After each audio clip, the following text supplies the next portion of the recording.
The gas lamp on Cannon Street guttered once, and then held. It was a little after 10 on a March night in 1866, and the counting house at number 19 had been shut for hours. A clerk lay at the foot of the stairs, her bonnet still tied, her keys still in her hand. Her name was Sarah Millson. She had come back from an errand only minutes before, and someone had been waiting for her in the dark of the hall. No one heard the blow. The night porter, 2 floors above, heard only a soft thud, as of a parcel set down. He would say afterwards that he almost went back to sleep. Rain hissed against the office windows. A ledger lay open on the desk upstairs, its ink still wet, and Sarah Millson did not move again. The quiet before the blow. Good evening and welcome. It is very good to have you here again. This is the Bedside Historian, and the world has grown small enough now to fit inside your room. Wherever you are tonight, and whatever the hour is on your side of the window, you are welcome here. Perhaps it is raining where you are, as it was raining in London on the night we are going to visit. Perhaps it is quiet, and the lamps are low, and there is nothing to do but let the night carry you. Before we begin, if this channel has ever helped you find sleep, or ever kept you company on a long and lonely night, please tap the like button and press subscribe. It is a small thing to you, and it is a very great thing to us. It helps other tired listeners find their way here. Now let us go back, not far, only 160 years or so, to a wet March evening in the City of London, in the year of 1866. The City of London, in that year, was not the city you would picture if you know it now. There were no tall towers of glass. There was no traffic to speak of after nightfall. The great counting houses along Cannon Street and Cheapside and Threadneedle emptied at the end of each working day, and by 8 in the evening the whole square mile belonged to the porters, the cats, and the rain. It had been raining for most of the week. A thin, steady London rain, the sort that never quite becomes a storm and never quite lets a coat dry through. The pavements shone black in the gaslight. Water ran along the gutters and down the iron grates into the sewers Mr. Bazalgette's men had only lately finished laying beneath the streets. The air smelled of wet horse, of coal smoke, of the river a few streets to the south. At the eastern end of Cannon Street stood a plain, 4-story building of London brick. Its front door painted a dark colour that could no longer be named by daylight. Above the door, in gold letters that wanted repainting, ran the name of the firm that filled the whole house, Bevington and Sons, leather factors. It was a wholesale house, meaning that Bevingtons did not sell shoes or gloves to a lady off the street. They sold hides and skins in bales, to other trades, to the bootmakers of Northampton, and the saddlers of the West End, and the bookbinders in the alleys off Paternoster Row. You have to picture that house not as we would picture an office now. On the ground floor, behind the front door, stood the counting room proper, tall wooden desks, tilted a little, so a man could stand at them or perch on a high stool, green shades over the gas jets, ledgers as long as a man's arm, bound in calf and stamped in gold at the spine, inkwells, blotters, the smell of resin from the sanding dust used to dry the ink. Above the counting room, on the first and second floors, stood the sample rooms, where great slabs of leather were stacked between wooden battens. Above them, under the roof, was a set of rooms where the porter slept. This is the house that Sarah Millson walked into every morning of her working week. She was not one of the young men on the tall stools. Bevingtons kept no lady clerks in the sense that a great bank might, 30 years later. But she kept the daybook of a part of the business, and she copied fair the letters that went out at the end of each week, and she had a ring of keys that only 2 other people in the house possessed. What a modern eye would call her post did not yet have a settled name. She was, in the language of 1866, one of Mr. Bevington's most trusted hands. I have never quite worked out, in my own mind, whether her family understood what a strange and singular thing that was.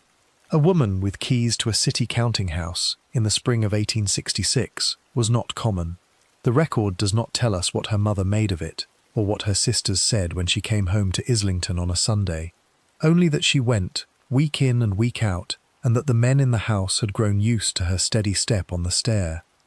We have to leave the counting room for a moment, and walk out into the street with her, and see what her ordinary evening looked like on any night that was not this one. She usually left the house a little before 8. In winter, the lamps were already burning by then. In spring, as now, there was still a wet silver light on the western sky when the shutters went up. Cannon Street ran east and west, and to leave the office and go home, she turned right toward St. Paul's, whose great dome sat above the roofs like something watching. In the last of the daylight, the dome was the colour of pewter. In the rain, it was the colour of nothing at all. She would walk up to the top of the street and take an omnibus north, if she had a penny in her pocket, or she would walk. Walking was cheaper. Walking was 3 miles to the room she shared with a cousin in Islington, and 3 miles was nothing to a woman who had done it since she was a girl. The omnibus fare was 6p inside, 3p out, and a working woman thought about 6p. The record does not tell us what she ate on any given evening. It does not tell us whether she stopped at a stall for a hot potato at the mouth of Newgate Street, or whether she carried a piece of bread in the pocket of her dress. It does not tell us what she thought about as she walked. All that can be said for certain is that she did the walk, and that on most nights she did it alone, and that no one troubled her. You do not walk in the city of an evening, even now, without feeling the weight of who has walked there before you. In 1866 that weight was heavier still, because the streets were narrower, and the alleys darker, and the lamps were set farther apart. But it was also, in its way, a safer city than the imagination allows. The Metropolitan Police had been in the streets for more than 30 years by then. There were regular beats. The constable at the corner of Bow Lane knew every clerk and every porter and every publican in 3 streets, and he greeted them by name. A woman with keys to a counting house was known. Her employer was a man named Charles Bevington, of a family that had been in the leather trade for 2 generations. He was, by every account we have of him, an honest, orderly man of business, of the sort the city turned out by the 100 in that century. He wore a black frock coat and a high, stiff collar, and carried a silver watch in his waistcoat, and he was never seen at his desk without it in front of him. He paid his clerks on the last Friday of each month, and he paid them fairly. Sarah Millson had been in his employ for something more than 4 years, and there is nothing in any record to suggest that she and Mr. Bevington had ever exchanged a cross word. Her wages were not written down anywhere that has survived. That is one of the gaps in the story that will run all the way through it. A copying clerk of her standing, in a city house of that size, would have earned perhaps 25 shillings in the week, perhaps 30. Out of that came rent, and food, and a candle at night, and the 6p for the omnibus when the weather was very bad and the rest was walked. Out of that, on a good week, she might have set aside a shilling in the savings bank at the post office, whose new branch had opened a few streets away only 5 years before. You should picture, then, a life measured in shillings and in steps. That is the shape of her days. Now let us come to the day itself. The 17th of March, 1866, was a Saturday. Saturday was not a rest day in the city. The counting houses stayed open, though they shut earlier than on a weekday, and the clerks came in to close the week's books and to be paid. The rain that had been falling on and off for a week fell harder in the afternoon. By 4 o'clock, the pavements of Cannon Street were running. By 6, the lamps were lit. By 7, the counting house of Bevington and Sons was empty of all but 3 souls. There was Mr. Bevington's brother, who had been at the desk in the front room. There was the porter, whose name was Watts, and who had come down from his rooms under the roof to bank the stove for the night. And there was Sarah Millson, at the tall desk by the window, copying a letter that had to catch the first post on Monday morning. The ink was thick, because the room was cold. She warmed the inkwell in her hand between sentences and wrote on. I want you to stay in that room with her, only for a moment, because everything that has been written of that night since, every column in every newspaper, every question at the inquest, every rumour that ran along Cannon Street in the weeks that followed, all of it has run backwards from what came after, and the thing that has been most easily forgotten in the telling is what the evening looked like from inside itself. It looked like every other Saturday evening she had ever spent at that desk. It looked, in fact, like nothing at all. The letter she was copying was a plain letter of business. Bales of sheepskin, prices per dozen, shipment by rail to a customer in the north. She wrote in a hand that has been described, by those who saw it later, as upright, careful, and easy to read. When she finished the letter, She blotted it, folded it, and set it on the corner of Mr. Bevington's desk for his brother to seal in the morning. She capped the inkwell. She closed the daybook. She washed her pen in the little pot of water that stood on the desk for that purpose, and dried it on a piece of felt. By 9:30, or so the porter would later say, she had come down the stair to the ground-floor passage. She wore a dark dress and a plain bonnet, and she had wrapped a woolen shawl about her shoulders against the rain. She carried an umbrella and a handbasket. She had her ring of 3 keys in her right hand. This is all the record gives us of her, at that hour, on that night. And then something happened that has never quite been explained. She did not go home. She did not turn up Cannon Street and take the walk to Islington and disappear into the dark of the North Road as she had done 1,000 times before. Instead, she stepped back out into the wet street to run one last errand. What that errand was, and for whom, and why it could not wait for Monday, no one in the years since has ever fully settled. The porter, when he was questioned, said only that she had told him she would not be gone long, and that he was to leave the front door on the latch for her return. The parish register at Islington spells her surname in 2 ways: Millson, with a double letter in the middle, and Millson, with only one. I have never quite worked out which she preferred. I mention it because it is a small thing, and because in a case where so much has been lost, the small things are all we have. A name written 2 ways, a wage never set down, a bonnet still tied at the throat when they found her. But we are not there yet. We are still in that passage on the ground floor of number 19, on a wet Saturday night in the spring of 1866, with the gas lamp in the street guttering once and then holding steady, and the porter climbing back up the stair to his rooms under the roof. He heard the front door click shut behind her. He heard her steps on the pavement outside, going west. He heard the rain, and then he heard nothing. He would say afterwards that he thought it a strange hour for an errand, but he thought it only for a moment. He was a tired man at the end of a long day. He banked the stove, and he went up to bed, and he left the front door on the latch, exactly as she had asked. The letter she had copied lay on the corner of Mr. Bevington's desk. The ink was still drying. The ledger she had closed lay flat on the tall clerk's desk by the window. Down in the passage, in the dim light that came through the fanlight over the front door, everything was as it should be, and somewhere, in one of the streets that opened onto Cannon Street, or perhaps not far from it at all, Sarah Millson was making her way through the rain, on an errand that has never been named, toward whatever it was that had been waiting for her all along. A life in small rooms.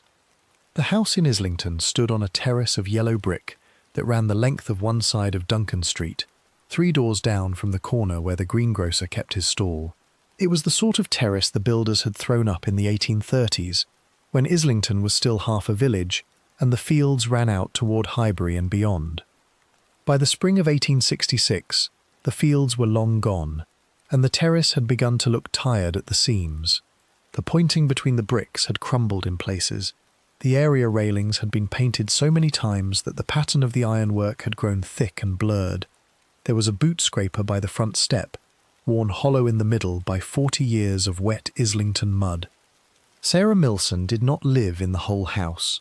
Very few working women in London lived in a whole house of their own, and none on a copying clerk's wage. She lived in one first-floor room at the back, above the parlour of a widow named Mrs. Trigg, who let out 2 rooms of her home to keep herself in coal. Sarah shared the room with her cousin, a young woman named Ellen, who worked in a milliner's off Upper Street, and came home most evenings with pins in the cuffs of her sleeves. You have to imagine that room now, because it is where she went at the end of most of her days, and because it is where she should have gone at the end of this one. It ran the width of the back of the house, and it looked out over a strip of garden that had once grown potatoes and now grew nothing at all. The window had 6 panes, 4 of them the original glass, and 2 of them replacements from a break, some tenant before her time had never quite explained. Under the window stood a washstand of pine, painted white, with a jug and basin of blue and white ware. Against the far wall stood the bed the 2 women shared, an iron bedstead with a straw mattress on top of a rope web, and a patchwork coverlet that Sarah's mother had sent up from the country when she first came to London. At the foot of the bed stood a chest of drawers with a mirror on top of it. no bigger than a man's hand, in a frame of black wood. There was one chair. There was a wooden box, pushed under the bed, in which Sarah kept the papers of her life. I have never been in that room, and no one alive now has ever been in that room, and yet I feel able to describe it, because it was the room of 100,000 young women in the London of that year, and because the inventory of such rooms was set down again and again in the pages of the census, and in the reports of the sanitary inspectors, and in the diaries of the district visitors who called on their tenants of a Sunday afternoon. There was nothing unusual in it. That, in a way, is the whole point of it. Sarah Millson lived a life that was in every particular unremarkable, and it is the fact of its being unremarkable that makes what came for her that March night so hard to hold. She had come to London 5 years earlier, from a village in Bedfordshire, whose name has been given differently in different accounts, and which I will not try to settle here. Her father had been a small farmer. Her mother had been the daughter of a village schoolmaster. There had been 6 children in the family, and she was the third of them, and by the time she was 17, it had been understood in the household that she would have to go into service or into some other place of work, because the farm could not keep them all. She had chosen London. Her mother had wept for a week, and then packed her a box of linen and a Bible and a jar of blackberry preserve, and put her on the train at Bedford Station with a card in her pocket that gave the address of an aunt in Clerkenwell. She had not stayed at the aunt's. Within a month she had a position as a nursery maid in a household in Canonbury, and within a year she had left it for a place as a lady's companion, and within 2 years she had left that for the counting house of Bevington and Sons, on the strength of an introduction from a gentleman of the family who had banked with a partner of the firm. Her handwriting was what had done it. Her mother, the schoolmaster's daughter, had drilled her in a copperplate hand from the age of 6, and by the time she was 20 her writing was as clean as any young man's who had ever come out of a city school. Mr. Bevington, when he was shown a page of it, is said to have looked up at her over the rim of his spectacles and asked her when she could start. Her wages at the counting house were 28 shillings the week. This we know because a memorandum in Mr. Bevington's own hand was produced at the inquest and printed in one of the trade papers a few weeks after. 28 shillings the week was, for a woman of her age and station, a wage to be envied.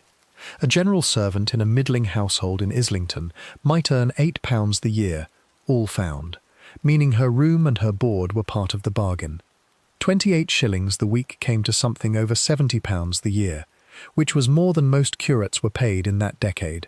But out of it Sarah had to feed herself, and clothe herself, and pay her share of the rent to Mrs. Trigg, and put a penny in the plate at church on a Sunday, and set something by against the day when the counting house might not want her any more. The rent at Duncan Street was 4 shillings and 6pence the week for the room, which the 2 women split down the middle.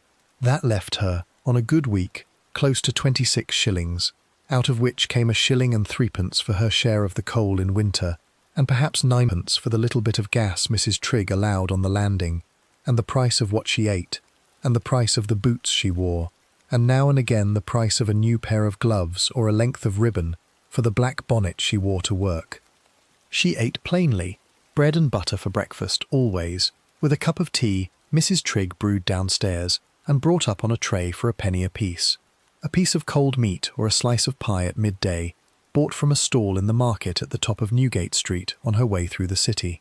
In the evening, when she came home, there was often a stew of some kind on the range in Mrs. Trigg's parlour, and Sarah paid the old woman 4pence to have a plate of it. On a Sunday she and Ellen might walk up as far as the Angel and buy a bag of muffins from the stall by the toll gate, and toast them on a fork over Mrs. Trigg's fire, and eat them with a little of the blackberry preserve that still came in a fresh jar every autumn from Bedfordshire. We have to leave Duncan Street for a moment, because you cannot understand a working woman's life in that London by staying in her one room. You have to walk the streets she walked, and you have to see what it was that pressed her home to that room at night, because those streets are what shaped the hours she spent in it. Islington in 1866 was not the district it had been 30 years earlier, and it was not the district it would become 30 years later. In the memory of some of its older residents, it had been almost country. There had been a spring called Sadler's Wells where the theatre now stood, and the new river had run open to the sky, and the road up to Highgate had been a coach road with tolls at the gates. By the year we are speaking of, Islington had become a district of the middling sort. The great terraces of Barnsbury and Canonbury housed the families of city men, of solicitors and stockbrokers and warehouse owners. Behind those terraces, in the older cottages and the meaner streets, lived the clerks and the shopkeepers and the widows who let out rooms and the young women who took them. It was, on the whole, a respectable district. It was not a district in which a woman like Sarah Millson expected to come to harm. The paths she walked between Islington and the city were narrow paths, and I mean that in two senses. They were narrow in the plain sense, because a young woman on her own, on foot, at a certain hour of the evening, was expected to keep to certain streets and to avoid certain others. She did not walk through the courts off Turnmill Street. She did not cross Smithfield after dark. She did not, if she could help it, use the alleys behind Newgate. She went by St. John Street to the top of Aldersgate, and down Aldersgate to St. Paul's, and along Cheapside to the mouth of Cannon Street.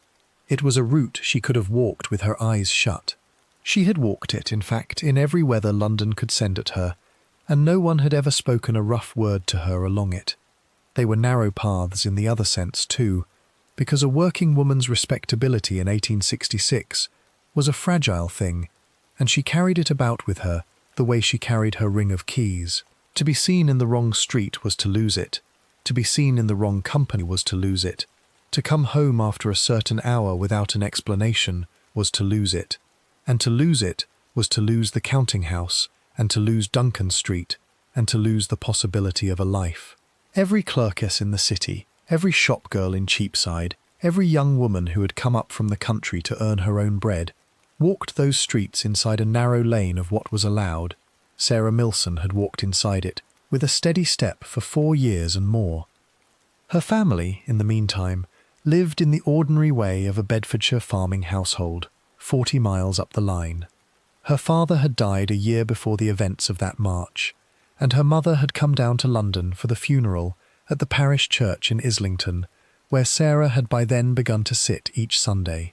Her mother had stayed a week at Duncan Street, sleeping in Mrs. Trigg's own room downstairs so that Sarah and Ellen might keep the room above, and had gone home again on the train from St. Pancras with a black-edged handkerchief and a promise from her daughter to write every Sunday without fail. Sarah had kept the promise. 2 years of her Sunday letters would later be found in a lacquered box in her mother's parlour, tied up with a length of black ribbon, and read aloud in a slow voice to the neighbours who came to sit with the widow after the news from London reached the village. The letters, when they were read, were the letters of a young woman well satisfied with her lot. She wrote of the counting-house, and of Mr. Bevington's kindness, and of a new stove Mrs. Trigg had bought for the parlour that drew better than the old one. She wrote of Ellen's promotion to the front of the milliner's shop, where she had begun to serve the ladies who came in from Highbury of an afternoon. She wrote of a lecture she had gone to at the Islington Literary Institute on the antiquities of Egypt, and of a bunch of hothouse violets a gentleman at church had once given her on a Sunday in February. She never named the gentleman. She never wrote of him again. Whether he was anyone at all, or whether he was a passing kindness at the church door soon forgotten, no one has ever been able to say. The gentleman at the church door has been made much of, in the years since, by writers who wanted the case to have a shape. It may have been nothing, it very likely was nothing, but you should know that the mention of him was there, in the letters, in her own hand, and that he is one of the unanswered things in the record. There are a good many such things in her story, and I will try to point to them as we come to them, because it seems only fair to a woman whose voice was cut off at the age of 24 to let the record's silences speak where the record itself will not. She was 24 years old on the night we are moving toward. She had a savings book at the post office branch on Upper Street, in which she had set aside a little over £11. She had a plan, so Ellen would later tell the constables, to bring one of her younger sisters down from Bedfordshire in the summer, and to try to find her a place as a nursery maid in one of the Canonbury houses. She had a plan to save toward the price of a proper travelling box, so she might one day take a holiday at the sea, which she had never seen in her life. She had a plan to buy a pair of new boots at the bootmaker's on Chapel Market, because the ones she wore had begun to let in the March rain. None of these plans came to anything. That is what the story is, at its bones. A young woman who had built a life out of shillings and steps, out of a fair hand and a steady walk and a set of narrow paths, walked out of the counting house at 19 Cannon Street on a wet Saturday night in the spring of 1866, on an errand no one has ever named, and never came back to any of them. She left the £11 in the savings book, and the letters half finished on the table, and the boots she meant to replace, and the sister she meant to send for, and the sea she had never seen, all of them in the world she had made, and would not now enter again. Mrs. Trigg, downstairs in the parlour that night, would sit up until 11:30, waiting for the sound of the front door and 2 familiar treads upon the stairs. She would hear Ellen come in, a little after 10, shaking the rain out of her bonnet in the hall. She would not hear Sarah at all. She would set a cup of tea by the fire for her, in case she came in late, and she would sit with her knitting in her lap, and the cat curled at her feet, and she would listen for the front door, and she would wait, and she would keep on waiting, long after the cup had gone cold. And while she waited, in the room above her, Ellen was already asleep with her face to the wall, and down in the city, in a hall lit only by the fanlight over the front door, the house at 19 Cannon Street was standing to whatever was about to be done to it, in a silence that would not be broken for another 2 hours yet. The house of Bevington and Sons. The trade in leather, in the London of that year, was not a trade the wider public gave much thought to. People bought boots, people bought gloves, people bought saddles and belts and bookbindings, and the leather straps that held their portmanteaus shut on the platform at Euston. But the hides those things were cut from had passed, almost without exception, through the hands of a wholesale house first, and the wholesale houses of the city were a world of their own. They stood in a small knot of streets between the river and the bank. They kept quieter hours than the stock jobbers along Threadneedle. They dealt in tons and in bales rather than in shares. And of them all, the house of Bevington and Sons at 19 Cannon Street was neither the largest nor the smallest, but it was among the older ones and among the more respected. The firm had been founded by a man named Josiah Bevington in the last year of the reign of King George III. He had begun with a single room over a chandler's shop in Bermondsey, and he had ended, 40 years later, with the freehold of the whole house on Cannon Street, and a name that was known from Northampton to Nottingham. When he died, his 2 sons had taken the firm between them.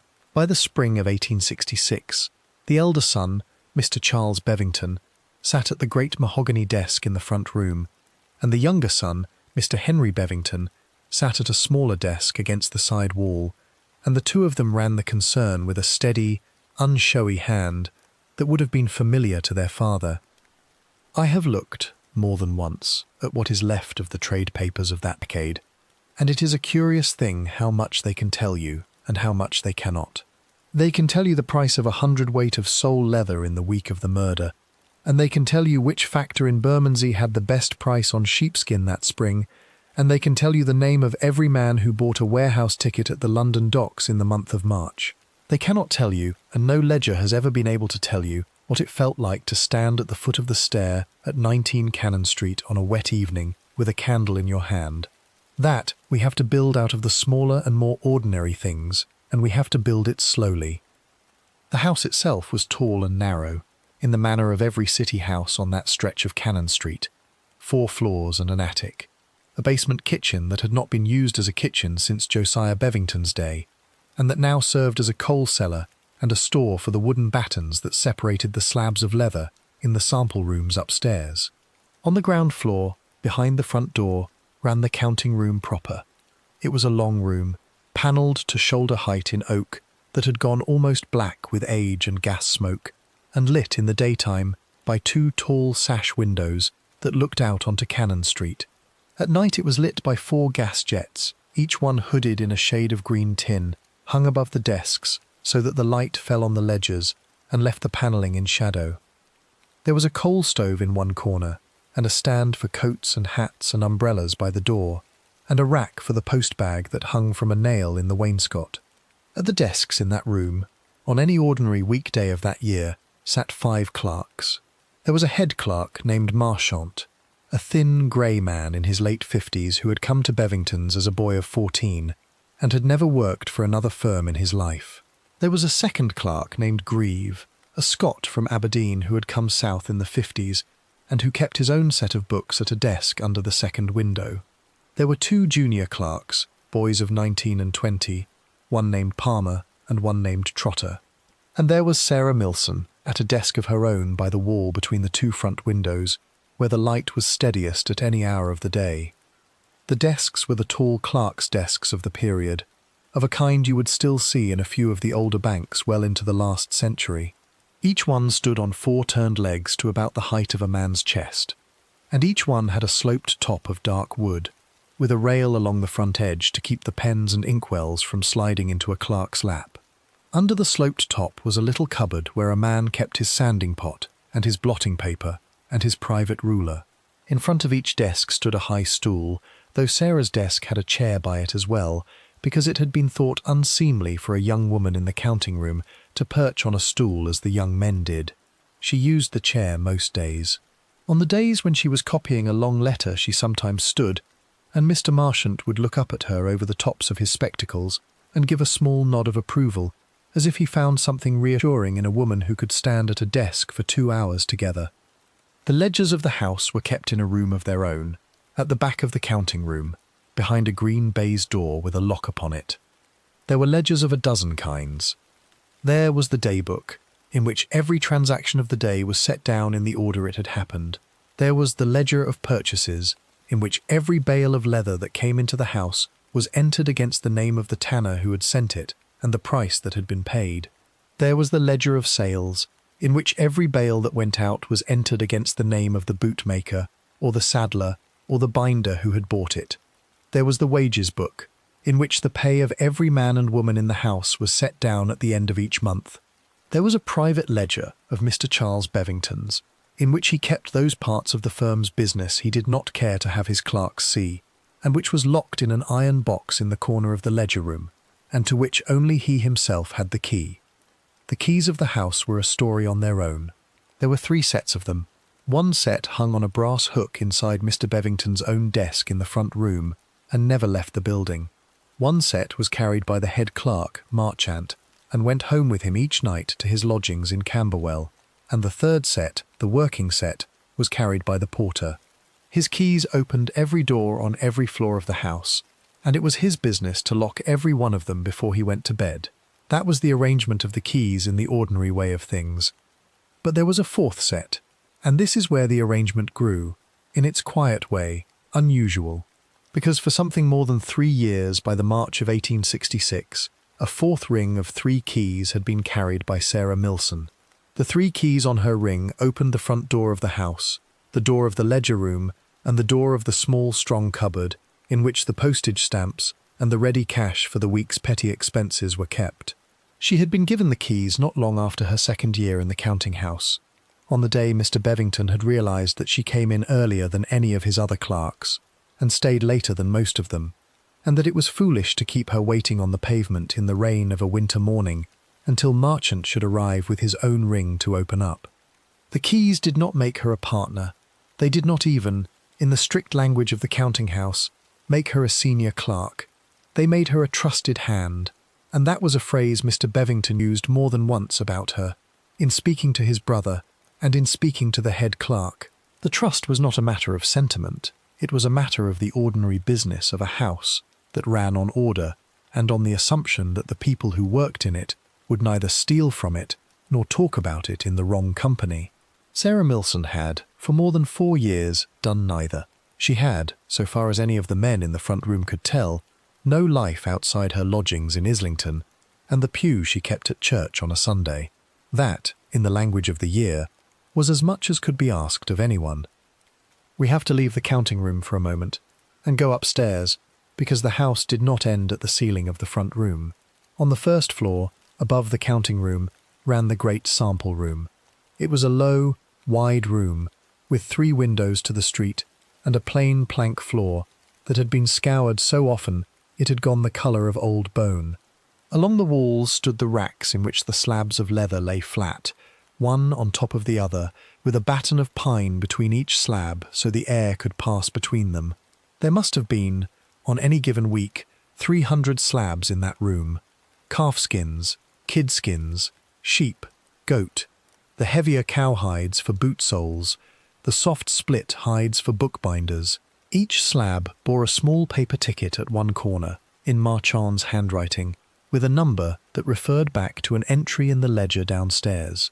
It smelled, in that room, of leather and of the light dressing of oil that was rubbed into each slab to keep it supple, and faintly of the tanner's yards that lay across the river. On the second floor, above the sample room, ran the second and lesser sample room, and, at the back, a small counting room used by Mr. Henry Bevington when he did not wish to be interrupted by callers at the front. This upper counting room had a fireplace that was seldom lit, and a single desk and a plain deal chair, and a shelf of old ledgers no one had opened in 10 years. It had a window that looked out over the flat lead roofs of the houses behind. The porter's stair ran up beside it, and at the top of that stair, under the slates of the attic, stood the 2 small rooms in which the porter lived. His name was John Watts. He was a man of 52, a widower, the father of 2 grown sons who had both gone as clerks into other city houses.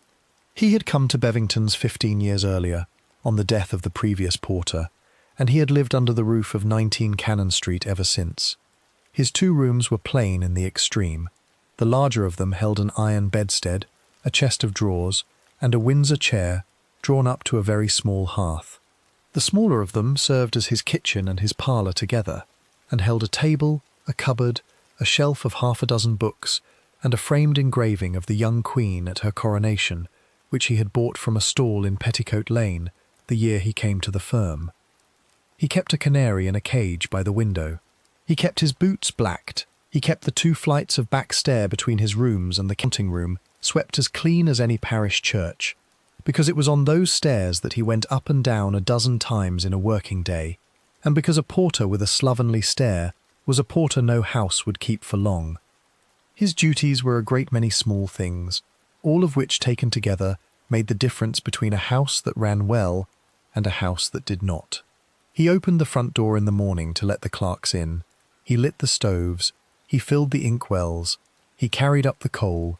He ran to the post office at the top of the street 4 times in a day. He took letters to the tanners in Bermondsey and to the bootmakers off Cheapside. He turned callers away when Mr. Bevington was engaged and let them in when he was not. He fetched the constable from Bow Lane when there was any small disturbance in the street outside. And at the end of the day, when the last clerk had gone home, he went round the house from the ground floor up to the roof and locked every door and shuttered every window and banked every fire and blew out every gas jet but the one that hung in the passage inside the front door. Then he climbed the back stair to his rooms, and he shut the door of his kitchen, and he did not come down again until morning. That, at any rate, was the ordinary shape of his day. It had been the shape of it for 15 years. He was a sober man.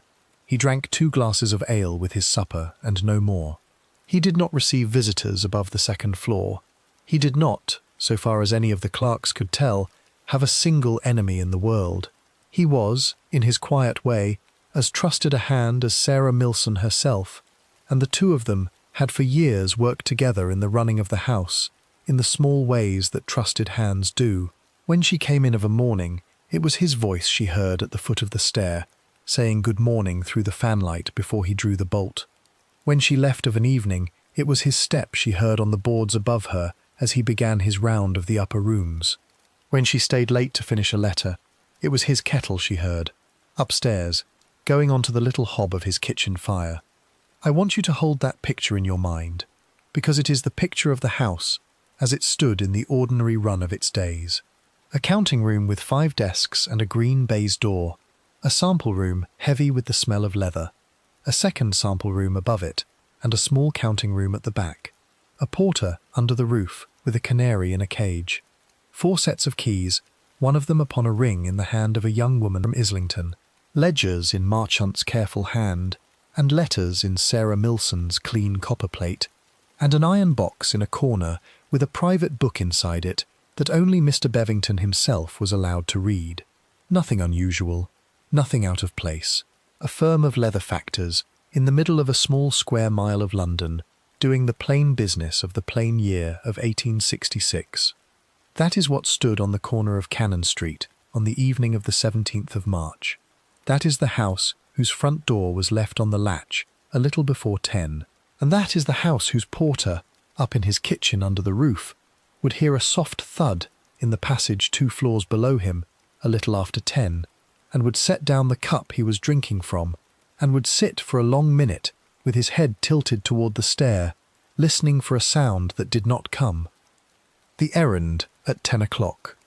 We have to move very slowly through this hour, you and I, because it is the last hour of her life, and because almost everything that has ever been written about the case has hurried through it in a paragraph or two. The record is thinner here than anywhere else in the story. That is not because the men who came afterward were careless. It is because the only person who could have told the hour in full was the person the hour was being taken from, and she was not able to tell it.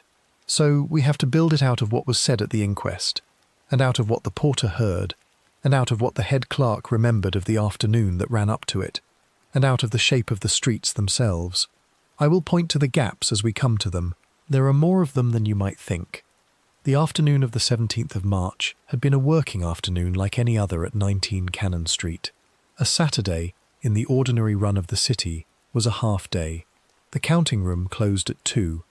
The junior clerks, Palmer and Trotter, had left at 5 past. Mr. Grieve, the Scot from Aberdeen, had gone a few minutes later, with a rolled newspaper under his arm, and a plan, so he said afterwards, to walk as far as the bank and take an omnibus westward from there. Mr. Marchant, the head clerk, had stayed on until nearly 3, because a letter had come in from a tannery in Warwickshire that wanted a careful reply, and he had wanted to see it written before he went home to Camberwell. Sarah Millson had written the reply. Marchant had read it over her shoulder, and had nodded once, and had said, in the dry way he had, that it would do very well. He had then gone through into the ledger-room to fetch his coat, and he had bidden her good afternoon, and he had walked out into the rain a little before 3 o'clock. That, so far as any witness could later say, was the last time a person who knew her by name and by face wished her well and walked away from her alive. The Bevington brothers themselves had already gone. Mr. Charles had left the house at noon, on business at the bank, and had not returned. Mr. Henry had left a little after 1, with a bundle of papers under his arm, for a meeting with a bootmaker in Long Acre. Both would give evidence, in the days that followed, that they had believed the counting-room to have been shut and locked by the middle of the afternoon, and that they had not thought of Sarah Millson at all between the time they left and the time the news reached them at their homes. There is nothing sinister in that. It was a Saturday. She had a set of keys of her own, and she had been trusted with the closing of the house on a Saturday afternoon many times before. It was, in the plain sense of the word, her business. So from a little before 3 o'clock on that afternoon, the whole of the house at 19 Cannon Street held only 2 living people. Sarah Millson, at her desk between the 2 front windows, with the last of the daylight coming grey through the sashes and the rain running on the glass. And John Watts, the porter, 4 floors above her, in the little kitchen under the roof, with his canary in its cage and a kettle on the hob. What she did between 3 and the ordinary supper hour we do not know for certain. Watts, questioned about it afterwards, could say only that he had heard her moving about downstairs at intervals, and that he had heard the ledger-room door opened and shut once, and that he had heard the scrape of a chair on the boards a little before 6. He had gone down at 6 himself, with a jug in his hand, to fetch water from the pump in the yard for his own tea. He had put his head into the counting-room as he passed. Sarah had been at her desk with a pen in her hand, and a ledger open in front of her, and a candle lit against the failing light.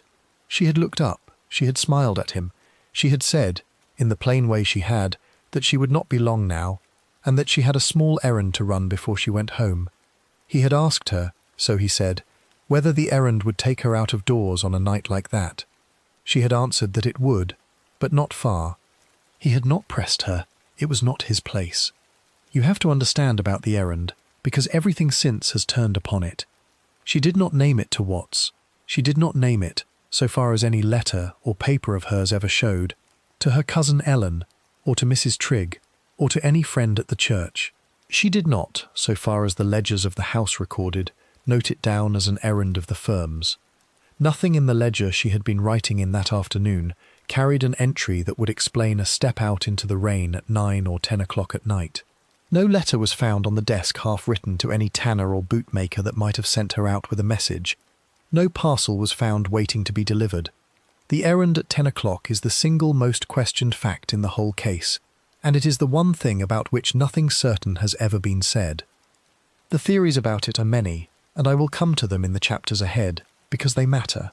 For now it is enough to say that she went out on an errand that no one has ever named, and that she went out alone, and that she took her keys with her, and that she left the front door of the house on the latch.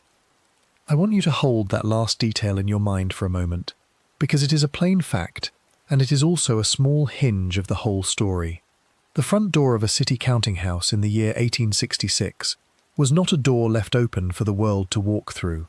It carried a heavy latch and a set of bolts and a lock. The porter's ordinary practice, in the evening, was to draw the bolts once the last clerk had left, and to open them again, only for a knock he was expecting. Sarah Millson, going out at that hour on her own errand, did not want to have to knock him down from the attic to be let in again. So she did what any trusted hand of the house would have done. She lifted the latch and set it on its keeper, so that the door would swing shut behind her but would not lock, and she went out into the rain. Watts, upstairs in his kitchen, heard the front door close a little before 10. He was later very sure of the hour.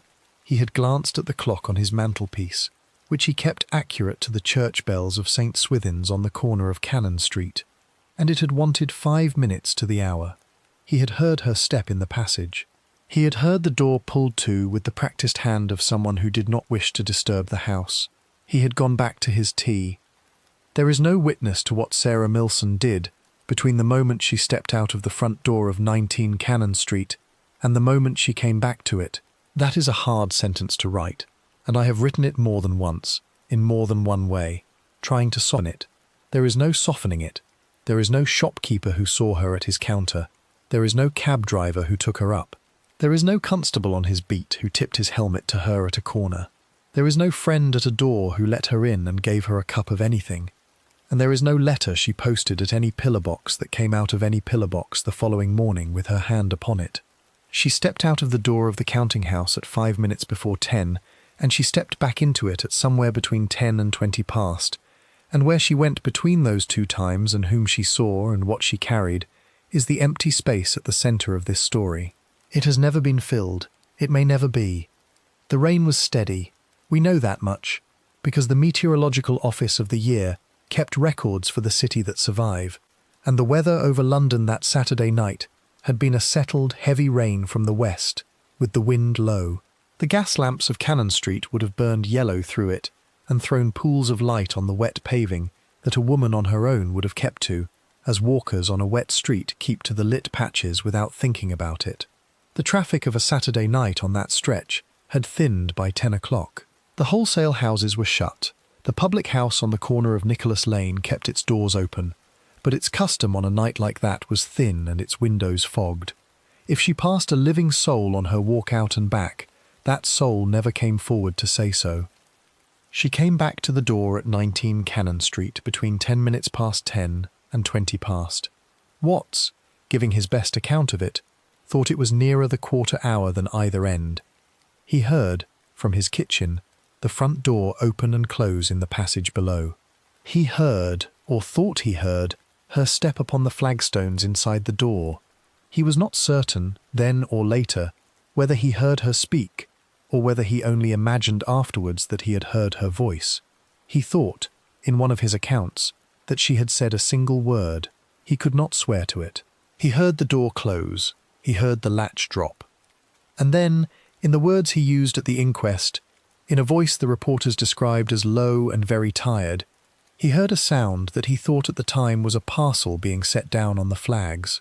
It was a soft, heavy thud.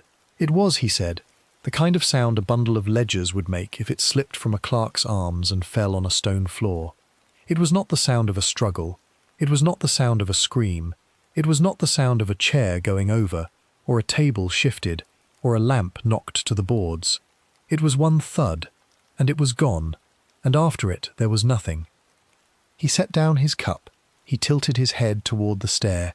He waited. There was, so he said, no further sound from below. He thought that Sarah had come in with a bundle of papers, perhaps something she had carried on her errand, and had set them down inside the door before she went to hang up her bonnet. He thought that in another moment he would hear her step on the boards of the counting room, or the scrape of her chair as she sat down at her desk to finish whatever her errand had been about. He waited another minute. Then, because the sound had been ordinary, and the house had gone back to its ordinary silence, he took up his cup again, and he drank the last of his tea, and he did not go down. I have thought about that decision for a long time. It is very easy to sit at a desk, more than a century after the fact, and say that a man ought to have gone down. It is not easy to sit in a small kitchen under the slates of a London roof on a Saturday night in the rain, with a cup of tea in your hand and a canary asleep in a cage, and know that the thud you have just heard was anything more than a bundle of papers set down by a young woman you have known for 4 years and never had a moment's cause to worry over. Watts did not go down. He would say, in every account he ever gave, that he had believed the house to be safe, and the young woman below to be safe, and that if he had known then what he knew afterwards, he would have taken the back stair 3 at a time. But he did not know, and by the time he did know, the hour on his mantelpiece had turned a good way past midnight, and Sarah Millson, in the passage 2 floors below him, had been lying where she fell for something more than 2 hours. The house at 19 Cannon Street stood very still through those 2 hours. The gas jet in the passage inside the front door burned low, as it always did through the night, its flame narrowed to the size of a thumbnail, and its glass a little smeared with the day's soot. The rain went on against the sashes of the counting room. The candles on Sarah's desk had guttered out, one after the other, and the ledger she had been writing in that afternoon lay open under them, its ink long dry. Upstairs, above the sample rooms, above the second counting room, above the little landing where the porter's stair began, John Watts had finished his tea, and had banked his fire, and had gone into his bedroom, and had drawn off his boots and set them by the hearth, and had lain down in his shirt on the iron bedstead under the slates. He would tell them, when the constables came, that he had lain awake for perhaps a quarter of an hour listening to the rain, and that he had then fallen into an ordinary sleep. And it was in that ordinary sleep that he lay, with the canary hooded in its cage and the rain steady on the roof above him, when the church bells of St. Swithin's rang out midnight over the city, and then 1, and then 2, and the gas jet in the passage burned low over the shape at the foot of the stair that no one had yet come down to find. The discovery on the stair. Some time after 2 in the morning, John Watts woke. He did not know what had lifted him from his sleep. The rain had stopped. The wind above the slates had dropped away. The canary hung silent under its cloth, and the ordinary noises of a city house at that hour, the settling of the beams, the tick of the clock on the mantel, went on as they always went on. He lay a moment on the iron bedstead in his shirt, and listened for whatever it had been, and it did not come again. We do not know, and no witness ever established what the sound was that woke him. He himself, when the coroner pressed him a week later, would say only that it was as if a door had been softly closed a great way off. He could not tell whether it had come from inside the house or outside it. He could not swear it had been a sound at all. It may only have been the hour that woke him. A man who has slept 15 years under the same roof learns without knowing that he has learned when a house has been too long undisturbed. He turned his head on the pillow. Through the low doorway between his bedroom and his kitchen he could see, faintly, the red of the banked coal in the grate. Beyond that lay the landing at the head of the porter's stair, and beyond the landing, 4 flights down, the passage inside the front door. Everything he could see was in its proper place. Everything he could hear was as it should be. And then, he would say afterwards, it came to him that he had not heard Sarah Millson climb the stair to fetch her cloak from its peg. He had not heard the counting-room door pulled to on her way out. He had not heard, in short, any of the ordinary sounds that would have told him, upstairs in his kitchen, that the trusted hand of the house had finished her business and gone home. It is easy, more than a century after the fact, to make too much of that thought. Watts himself did not make much of it. Sarah kept her own hours. She had sometimes stayed until 11 of a night, and once, in the December before, she had stayed until nearly 1 in the morning, copying a set of accounts against a mail boat that sailed at dawn. If she had chosen to sit on at her desk until 2 in the morning, that was her affair, and it would not have been his place to go down and hurry her home. It was only that the house was so very still. It was only that the thud he had heard at a little past 10 had somehow not yet settled in his mind, though he had drunk his tea after it and banked his fire and lain down and slept. He rose. He did it slowly, the way a man of 52 rises from his bed in a cold room in the middle of a March night. He drew his trousers over his shirt. He pulled on his boots without lacing them. He took from the shelf above the hearth a plain iron candlestick, and he lit the candle in it from a spill dipped in the banked coals. And then, with the candle held up before his face, he opened the door of his kitchen and stepped onto the landing at the head of the stair. The porter's stair at 19 Cannon Street was a narrow one, boxed in on both sides by plain deal walls that had been whitewashed once, long ago, and had gone the colour of weak tea since. There was no rail, there was no carpet, there was only the plank of each tread under a man's boot, and the plank of each riser at his shin, and the flame of a candle in his hand, and the shadow of that flame walking down the wall beside him. He came first onto the second-floor landing. He held up the candle. The door of Mr. Henry Bevington's back counting room stood shut, as he had left it that afternoon. The door of the second sample room stood shut. The door of the closet where the mops and the coal scuttles were kept stood shut. He drew a breath. He went on. The first-floor landing was longer, and it opened out to the great sample room where the slabs of leather lay in their racks. The scent of that room came up at him, as it always came up at him, of hide and of the light dressing of oil that was rubbed into it, and under that of the tanner's yards across the river. It was the ordinary scent of an ordinary landing in an ordinary house. He held up the candle. Nothing moved. At the foot of the last flight he paused. The passage inside the front door lay 1 turn away from him, around the newel post at the bottom of the stair. He could see, from where he stood, the thin, dim light of the passage gas jet on the panelling, and he could see, on the floor, the edge of a shape that was not one of the ordinary shapes of the house. I want you to stop here with him for a moment. Not because the horror is coming, it is already there, on the flags at the foot of the stair, but because in every account he ever gave, this is the point at which his memory grew unsteady. He could tell them, at the inquest, what he had done up to the newel post. He could tell them, though more slowly, what he had done afterwards. He could not tell them, with any certainty, what he had done in the seconds between. He thought he had spoken her name aloud. He thought, perhaps, that he had reached out and set a hand on the wall of the stair. He thought he had gone down the last few steps on his heels rather than his toes, though he could not have said why. And then he was standing over her. She lay on her right side, on the flags of the passage, with her head turned toward the front door and her feet toward the stair. Her bonnet was still tied under her chin, its ribbons in the neat bow she always tied. Her cloak, which she had put on in the counting room before she went out on her errand, was gathered about her shoulders as if she had drawn it against the rain in the street and had not had time to loosen it again. Her right arm lay along the length of her body, and in the fingers of her right hand was the ring of 3 keys the firm had trusted her with these 3 years past. The front door key, the ledger room key, the key of the strong cupboard for the postage stamps, and the petty cash. She had come into the house then. She had come back through the door with the intention of setting the keys down on the desk in the counting room, and hanging up her bonnet and her cloak on the pegs behind the door, as she had done 1,000 times before. She had not reached the desk. She had not reached the pegs.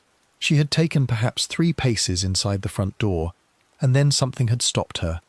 Watts saw, when he brought the candle lower, that there was blood on the flags under her head, and on the flags a little way beyond her.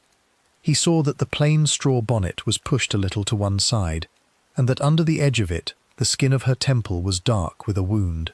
He saw, on the flags near his own feet, a length of iron perhaps 18 inches long, of the kind a labourer would have called a crowbar or a jemmy, dropped as if it had fallen from a hand that had opened without care where the hand had opened. There was blood along one end of the iron.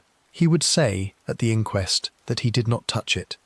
He knelt, he set the candle on the flags at her shoulder. He put his hand very carefully to the side of her neck, above the ribbon of her bonnet, in the place where a man learns, in a long life, to feel for the pulse of the person before him. It was not there. It had not been there, he thought, for some time. The skin under his fingers was cool, though not yet cold. I have thought a great deal about that minute, and I will admit to you that I have never quite got to the bottom of it. The record does not tell us what he said aloud, if he said anything. It does not tell us whether he wept or whether he prayed, or whether he simply knelt for a long minute with his hand at her neck and could not lift it away. He was, by every account of him, a decent man, and Sarah Millson had been in his sight for 4 years. Good morning at the front door, good evening on the stair, a cup of tea on a winter afternoon when she came back drenched from an errand at the post office. Whatever passed in him at that first moment belonged to him and to her, and to a house that had known them both for a long time. It has not survived. What has survived is what he did next. He rose. He took up the candle. He did not go back up the stair. He went to the front door, and he lifted the latch, and he pulled the door open onto Cannon Street. The rain had gone off. The paving outside the door glistened under the yellow light of the gas lamp on the corner. There was no traffic. There was no living soul, so far as he could see, along the whole stretch of the street between Nicholas Lane and St. Swithin's Church.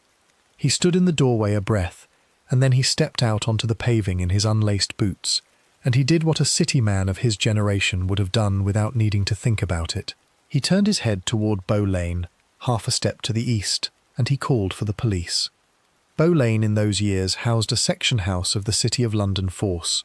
A constable on his beat would pass the corner of Cannon Street 2 or 3 times in a night. Whether it was a constable on the pavement who heard Watts' call, or a sergeant at the section house who was fetched by a runner, the record is not perfectly clear. The printed accounts of the following week give both versions, and I have not been able to decide between them. What is certain is that inside a quarter of an hour of Watts opening the door, there were 2 constables in the passage at 19 Cannon Street, and inside another quarter of an hour there was an inspector, and inside the hour a police surgeon had been sent for from his lodgings not far off. The constables were young men, both of them. One was named Fisher. The other's name has come down to us only as Palmer, though whether that was the same Palmer who kept a public house in Fetter Lane in the 70s, or another man of the same common name, no one has ever been quite able to settle. They came into the passage with their bullseye lanterns in their hands, and they set their lanterns on the flags on either side of her, and they knelt as Watts had knelt, one at her head and one at her feet, and they did not touch her. It was not their place to touch her. It was for the surgeon to touch her, and for the coroner's officer after him. They asked Watts to stand back from the body. He stood back. They asked him to tell them what he knew. He told them. They asked him whether anyone else was in the house. He said that no one else was in the house. They asked him whether the front door had been bolted when he came down. He said that it had not. It had been on the latch, as Sarah had left it when she went out on her errand. Someone had come through it after her, or had been in the house before she came through it, and had gone out again when the thing was done, and had left the door, in either case, on the latch behind him. The inspector arrived. He was a man named Folger, of the City of London Detective Office, in Old Jewry, and he had been at his supper when the runner came for him. He came into the passage in a top-coat pulled over his day clothes, and he took one long look at the young woman on the flags, and he took another at the length of iron by the wall, and he took a third at John Watts, the porter, standing very still under the passage gas jet, with the candle still in his hand, and its wax running over the socket onto his knuckles. Folger asked in a low voice whether the porter had touched anything. Watts answered that he had touched her neck, and nothing else. Folger nodded. He asked the constables to send for the surgeon. He asked Watts to sit down on the bottom step of the stair. He asked, in the way a man in his line of work asks such things, whether the porter felt he could answer some questions. And that was the beginning of the case, of every account that has ever been written of it, of every argument that has ever been had over what happened at 19 Cannon Street in the last hour of the 17th of March, and of every dead end down which men would walk with lanterns in their hands for 40 years to come. It began there. It began with a porter on the bottom step of a stair, and an inspector standing over him, and a young woman on the flags with her bonnet still tied, and her keys still in her hand, and outside the door of a counting house, the first grey of a Sunday dawn beginning, very slowly, to lift over the roofs of the city. The doctors and the wound. We have to sit with the house for another hour or so, you and I, before the men in overcoats and top hats begin to arrive with their instruments and their notebooks. The passage gas jet is still burning low over the flagstones. Inspector Filger has taken John Watts by the elbow and set him on the bottom step of the porter's stair with a mug of water someone has fetched from the pump in the yard. The two constables stand at either end of the body with their bull's-eye lanterns pooled on the boards, and they do not speak above a murmur. The runner has been sent for the surgeon. That is the way of it in the city in the year 1866. A body is not to be lifted, nor its clothing disturbed, nor its wounds examined by any hand at all, until the police surgeon comes. The surgeon that Sunday morning was a man by the name of Beasley. He lived in the north side of St. Paul's churchyard, in rooms above his consulting room, with his wife and a maid and a cat that never left the front step. He kept the police work of the ward as a matter of long practice, over and above his ordinary trade of setting broken wrists and pulling the teeth of clerks. 52 years old, spare in build, moderate in speech and moderate in drink, he had seen, so it was said in the neighbourhood, more sudden deaths than any parson in the city. The runner reached his door at somewhere near 2:30. Beasley had gone to bed. He came down in his dressing gown, listened to the boy without a word, and told him he would be in Cannon Street within the quarter hour. Then he went back upstairs, dressed as if for an ordinary morning call, took up his black leather bag with its clasps of dulled brass, and stepped out into the wet street with the sky beginning, very faintly, to grey. He came into the passage at 19 Cannon Street at 10 minutes to 3. Falger met him at the door. The two men had known one another for a number of years, and did not need to say a great deal. Beasley set his bag down on the flagstone by the wall. He crouched. He looked. He said nothing at all for perhaps the length of a minute. I want to tell you what he saw, and I want to do it in his order, because his was the first trained eye upon her, and the shape of everything that came after was set by what he was willing to say about the shape of a wound in the temple of a young clerk in a bonnet at the foot of a stair. Had he said one thing, the inquest that followed would have gone one way. Had he said another, it might have gone quite another. He said what he saw, and what he saw was this. The wound lay on the right side of the head, above the right ear, and a little forward of it, in the region a soldier would have called the temple. It was not a single clean strike. It was, in Beasley's own careful words at the inquest, a wound of some extent, evidently produced by more than one blow with a heavy instrument, delivered from behind and slightly above. The bone of the skull, under the skin, had been driven inward in a way that told him at once that the person struck had not risen from where she fell. The bonnet, of light straw with a ribbon of dark stuff, had been pushed aside by the force of the blows, but had not come undone. Its ribbons were still tied in the bow she had tied them in that morning.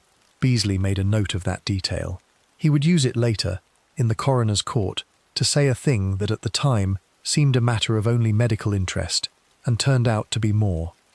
Blood lay on the flags under her head. Blood lay on the ribbon of her bonnet. There was blood, in a lesser amount, on the collar of her cloak. There was, so far as Beasley could see by the light of the lanterns, no blood at all on the front of her dress, nor on her hands, nor on the ring of keys that lay in the fingers of her right hand. She had not raised those hands to defend her head. She had not turned. She had not, in the plain sense of the word, known that anything was to happen to her at all. Beasley rose, then, and turned to the length of iron that lay a step or so off against the wainscot. He did not lift it. He looked at it in place. It was, he said afterwards, a piece of iron of the sort a workman would use for the drawing of nails or the prizing open of a crate. A jemmy, in the language of the trade, some 18 inches long, with one end drawn to a chisel and the other curved into a claw. It was old, and the paint that had once been on it was mostly gone. Along the claw end, and running back a few inches on the shaft, was a dark wetness that would harden by morning into a rust-coloured stain. Beasley bent close to it, He did not, he said, need to touch the thing to know what it was. He straightened. Once more he looked at the young woman on the flagstones. Then he turned to Folger. In a voice the inspector would remember years afterwards, he said that death would have come inside the minute. She would not have suffered, and she would not have cried out. Whoever had done this had known where to place his blow, or had been fortunate in the placing of it. She had been struck, most likely, at the instant she turned from the closing of the front door, and she had gone down where she stood, and everything after had been done by a hand upon a body that no longer knew it. I have to stop for a moment here. It is a thing said very gently in a courtroom, in the professional dialect of a Victorian surgeon, and it is not a thing that ever gets any easier to write out plainly. She did not know it was happening. That is a mercy, in the narrow accounting of mercies that this case allows. It is also the reason the case became what it became. There was no scream to bring the porter down. There was no struggle to leave its marks on her clothes or under her nails. There was no cry that any night walker on the paving of Cannon Street might have heard through the fanlight.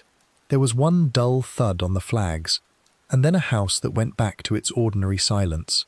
Everything that followed, from that thud to the paragraph you may read tonight in some old book of unsolved crimes on a shelf, followed from that.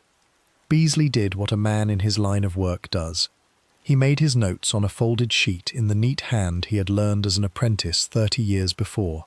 He asked the constables to fetch a stretcher from the section house in Bow Lane. He waited by the body until they returned.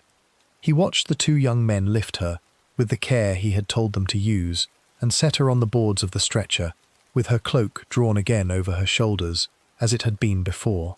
He asked them to carry her to the outbuilding at the back of the yard behind the counting house, where a wash-house served the firm in the ordinary way of business, and would serve, for the next few hours, as a mortuary. He walked behind them through the passage and out into the grey dawn of the yard, with his black bag in his hand and his overcoat folded over his arm. The post-mortem examination in the yard outbuilding began after first light. I will not describe it in detail. There is a difference between a story and an inventory, and the inventory of what a Victorian police surgeon did in a wash-house with a young woman he had known slightly, from the church at the end of her cousin's street, is not a thing you need me to place in your ear at this hour of the night. What matters, for the case, is what the examination told them and what it did not. It told them, first, that Beasley had been right at the scene. The cause of death was the injury to the head, and the injury had been done by a heavy instrument in the shape of the jemmy left in the passage. 3 blows had been delivered, one after another and rapidly, and any one of them would have been enough. It told them, second, that she had eaten a light supper some hours before her death, bread, cheese, tea, and that the tea was of the sort the porter kept in his kitchen. She had, then, taken her supper upstairs with Watts before she went out on her errand, and no witness had thought to mention it at the scene.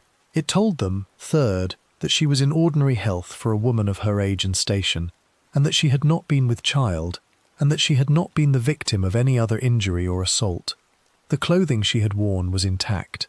The undergarments were undisturbed.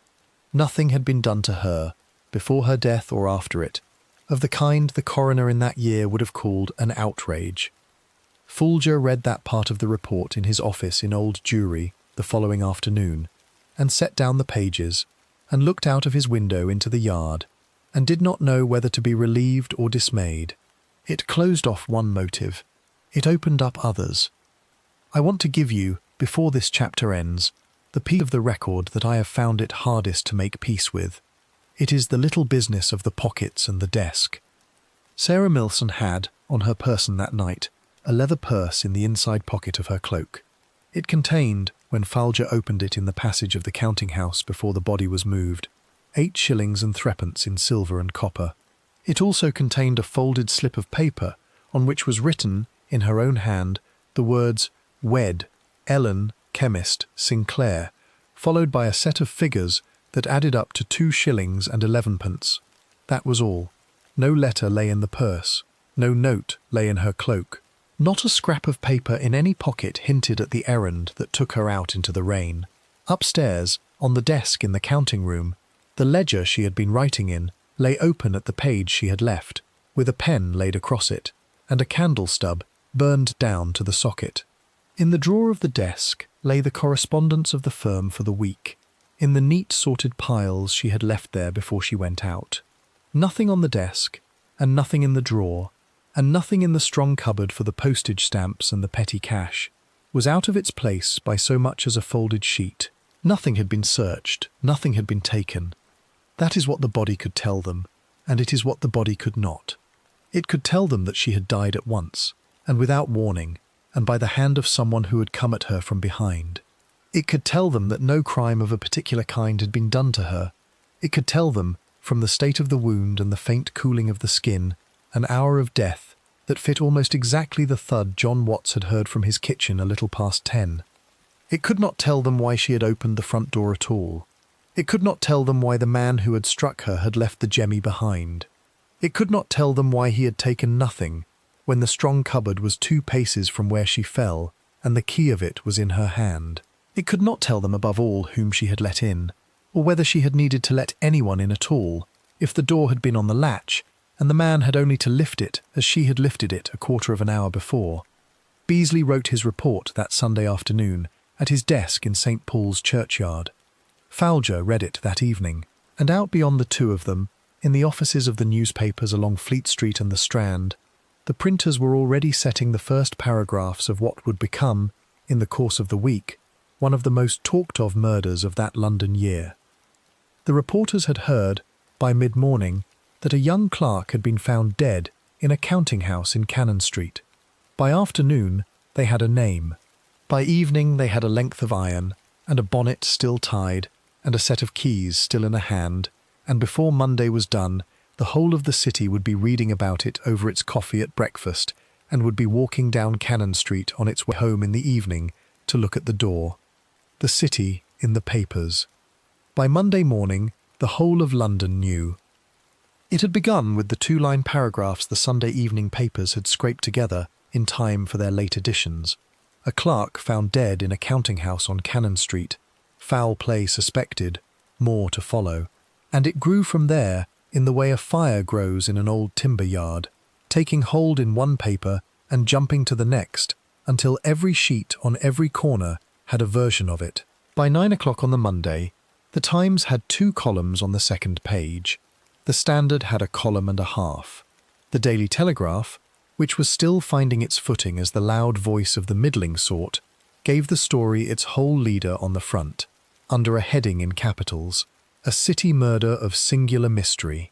The penny sheets, Lloyd's Weekly London News, Reynolds's newspaper, the Illustrated Police News with its wood engravings of stabbings and hangings, began to prepare the fuller treatments they would run the following Sunday, when the parlour trade would be at its keenest. I want to slow down here, you and I, because the way a Victorian city read a murder is not the way we would recognise now, and it matters for what happened next. The papers were sold in the street. A boy took a bundle from the wagon at the door of the printing office in Fleet Street or Bouverie Street or Whitefriars, and he ran with it, calling the headline as he went. Placards went up on the fronts of the newspaper buildings in letters as tall as a hand, and men on their way to their offices in the city would step out of their route to read them. In every coffee-house between Ludgate and Cornhill, the papers hung from wooden battens for the customers to unfold. In the omnibuses grinding down the length of Oxford Street, clerks read them shoulder to shoulder with shopkeepers, and clerks read them over the shoulders of clerks. Word passed at the bar of every public house that sold beer to a working man on his way home. That was what it meant, in the year 1866, for a city to read of a murder. It meant that by the time the gas was lit in the shops that evening, there was no adult inside the sound of Bow Bells who had not heard the name of Sarah Millson. We should be careful, though, about how much sympathy those first paragraphs contained. The papers of the London of that year did not write of a murdered clerk the way they would have written of a murdered gentlewoman. Sarah's age was given, and her place of employment, and the address in Islington where she had lodged with her cousin, and beyond that the reporters had very little of her to offer. The Times printed her name as Millson, with an M on the end, and had to correct it in the Tuesday edition.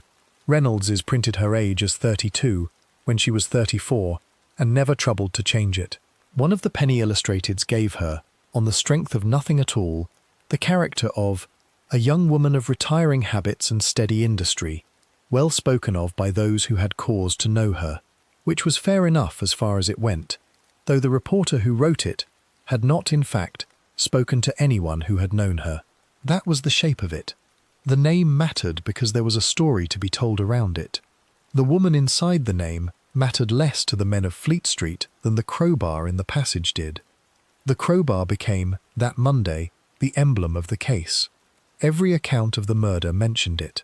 The Illustrated Police News drew a picture of it, an 18-inch length of iron, with a chisel at one end and a claw at the other, lying on the flagstones by an outline of a fallen figure whose face was mercifully turned away. And that picture, more than anything the reporters wrote, was what fixed the murder in the mind of the London public. A boy of 8 in a court off Saffron Hill would draw a jemmy on a slate in imitation of it that week. A publican in Southwark would fetch one from his cellar to show his customers. The word itself, which had been the specialist term of a burglar or a labourer, entered the ordinary talk of the streets for a season. That is a thing that murders do in cities. By 10 in the morning on that Monday, there were people at the door of 19 Cannon Street. They came at first in ones and twos. A clerk on his way to his office in Lombard Street stepped out of his ordinary route to walk the length of Cannon Street and slow his pace as he passed the door. A message boy set his basket down on the paving opposite and stared.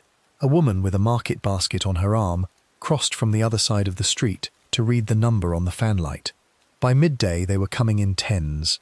By the afternoon the pavement outside the counting house was full enough that a constable had to be posted at the door to keep the way open for the clerks going in and out. He did not, I have to say, work very hard at it. He was a city constable of the ordinary sort, in a tall hat and a heavy coat, and he understood that a crowd looking at a door was not a crowd he was going to send home. He let them look. He asked them to keep off the step. He answered, patiently, the question the crowd asked him again and again, which was whether the body had been taken away yet, and he said yes, it had, and he said it another 100 times before the sun went down. We do not know a great deal about who those onlookers were, because no reporter thought it worth his while to ask them their names, and because a crowd on a city pavement in the year of the Second Reform Bill was not a crowd anyone was in the habit of writing down. We know, from the 2 or 3 accounts that survive, that there were more women in it than a modern reader might expect. Respectable women in bonnets and cloaks, shopkeepers' wives on their way home from the market, servant girls sent out on errands who had lingered to see. We know that there were boys. There were always boys, whether any of them knew what they were looking at, or whether they were only there because everyone else was there, the record does not tell us. It is easy to be sneering about a Victorian crowd at a murder door. I have tried, over the years, not to be. Every one of those people was walking home to a house of their own that night, and the world at the door of 19 Cannon Street had shown them, in a plain fashion, that the ordinary walls of an ordinary house were not the protection they had thought they were. They looked at the door because looking at it was the nearest they could get to understanding it. It is what human beings do. Now let me take you, for a little way, out of the street and into a room, because on the Tuesday morning after the murder the coroner's court sat, and everything that would later be said in a courtroom at the Old Bailey started in that room first. The coroner for the City of London in that year was a gentleman named Sergeant Payne, and he held his courts, as coroners of the city had held them for as long as anyone in the trade could remember, in the upstairs room of a public house near to the scene of the death he was investigating. In this instance he chose the London Tavern in Bishopsgate Street, which was, though the name is not much remembered now, one of the great houses of the city in that century. A wide-fronted building of 3 stories, with a dining room large enough to hold a public dinner for 200, and an upstairs coffee room, the tavern keeper let out on such occasions for a fee to the coroner's officer. A long deal table was set at one end of the room. The coroner sat behind it, with a clerk at his elbow. The jury, a jury of 23 men of the parish, mostly small tradesmen, 1 or 2 clerks, 1 saddler, 1 printer, sat on benches along the wall opposite. The witnesses were kept in an adjoining room, and were called in by the coroner's officer one at a time, and were sworn on a small Bible held out to them by a man in a plain black coat, and were asked to tell, in their own words, what they knew. The first duty of the jury was to view the body. They went, that Tuesday morning, in a slow line down the stairs of the London Tavern, and out into Bishopsgate Street, and they walked the short distance to the yard behind Bevington and Sons, and they stood in the outbuilding, where Sarah Millson lay under a linen sheet, and one by one they lifted the corner of the sheet and looked at her face. This was not a piece of theatre. It was the law. A coroner's jury could not return a verdict on a death it had not seen with its own eyes. They looked. They put the sheet back. They walked in the same line back to the tavern, and they sat down on their benches again, and they said very little to one another on the way. One of them, the printer, later told a friend that he had not eaten his dinner that day. Then the witnesses were called. John Watts was first. He was 52 years old, he told the court, a native of Kent, a widower these 10 years, and had been in the employment of Bevington and Sons at 19 Cannon Street for 15 years past. He told the story of his Saturday evening much as I have told it to you, though he told it more briefly, and he told it in the flat sentences of a working man who has been up all of one night and much of another. The coroner asked him whether he had heard any sound in the house between 10 o'clock and 2. He said he had heard, at a little past 10, what he had taken to be the setting down of a parcel in the passage. He had heard, so far as he could remember, nothing else. The coroner asked him whether he had known Miss Millson to receive visitors at the counting-house on any evening previous to the one in question. He answered that she had not, so far as he was aware, ever received a visitor there in the evening in the whole of the 3 years he had known her. The coroner asked him whether the front door had been bolted when he came down. He said that it had not. Beasley, the surgeon, was next. He gave his evidence in the manner of a man who had done such duty 100 times, and he gave it with the technical fullness the coroner required and no flourish beyond it. The wound had been to the right temple. 3 blows had been struck. Death would have been immediate. The instrument was in every particular consistent with the length of iron found at the scene. There was nothing about the position of the body, or the state of the clothing, to indicate that Miss Millson had known any warning of the blow. He gave his answer to the question the coroner put to him next, the question about the outrage, in the plain single word the courtroom of that year required, and he did not enlarge upon it. There followed the 2 constables from Bow Lane, and Inspector Falger of Old Jewry, and a young clerk of the firm named Cooper, who had been at his desk with Sarah until 8 on the Saturday evening and had left her writing in the ledger, and Ellen the cousin, who was called from Islington in her best mourning bonnet, and who cried steadily and quietly into a handkerchief through the whole of her testimony. Ellen could tell them that Sarah had left the house in Duncan Street at 7 that morning as usual, and that she had said nothing of any particular engagement for the evening. She could tell them that Sarah had no follower, so far as she knew. She could tell them, though the coroner did not press her on it, that Sarah had of late been a shade thinner in the face than had been her habit, and had once or twice sat up with a candle after the household was in bed, writing at a letter she had not chosen to show. That last piece of evidence, which took the court perhaps 30 seconds to hear, would echo, in the printed pages of the following Sunday, in a way Ellen had not intended and would afterwards deeply regret. The coroner charged the jury shortly after 4 in the afternoon. He did it briefly. He told them that they were not there to identify the murderer of Sarah Millson. That was the business of the police and the higher courts, but only to determine the manner of her death. If they were satisfied that she had died by the hand of a person unknown, they were to return that verdict, and to leave it to others to name the hand. The jury retired to a back parlour of the tavern for less than a quarter of an hour. They returned. The foreman, who was the saddler, stood up. He read from a slip of paper in a voice you had to lean forward to hear. Their verdict was one of wilful murder against some person or persons at present unknown, and they added, at their own instance, a rider requesting that every effort of the police be devoted to the discovery of the offender. The coroner thanked them. He rose. The court broke up. The reporters on their bench at the back of the room stood and moved for the stairs. And out in the street a man of about 30, in the working dress of a labourer, was standing at the corner of Bishopsgate and Cornhill, watching the door of the tavern as the coroner's jury came out, and no one that afternoon paid him any mind at all, though before another week was out, his name would be in every paper in London. The suspect in the dock. We have to leave the tavern room now, you and I, and follow the man at the corner of Bishopsgate for a little way, because he is the reason there was ever a trial at all. His name, as the whole of London would learn within the week, was William Smith. He was a labourer of about 30 years, born in a village in Buckinghamshire, resident in that spring, in a lodging house, in a court off Fleet Lane.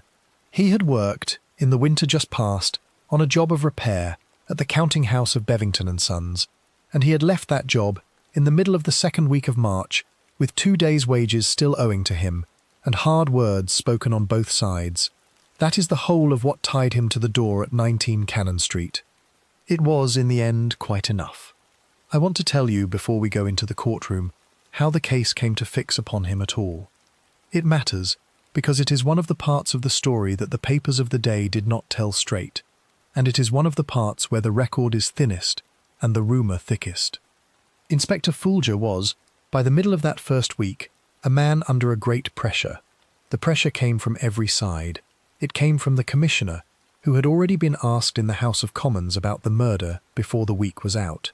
It came from the firm of Bevington and Sons, whose partners were respectable men of the leather trade, and who wished the whole thing brought to a close so that the counting house could go back to being a counting house.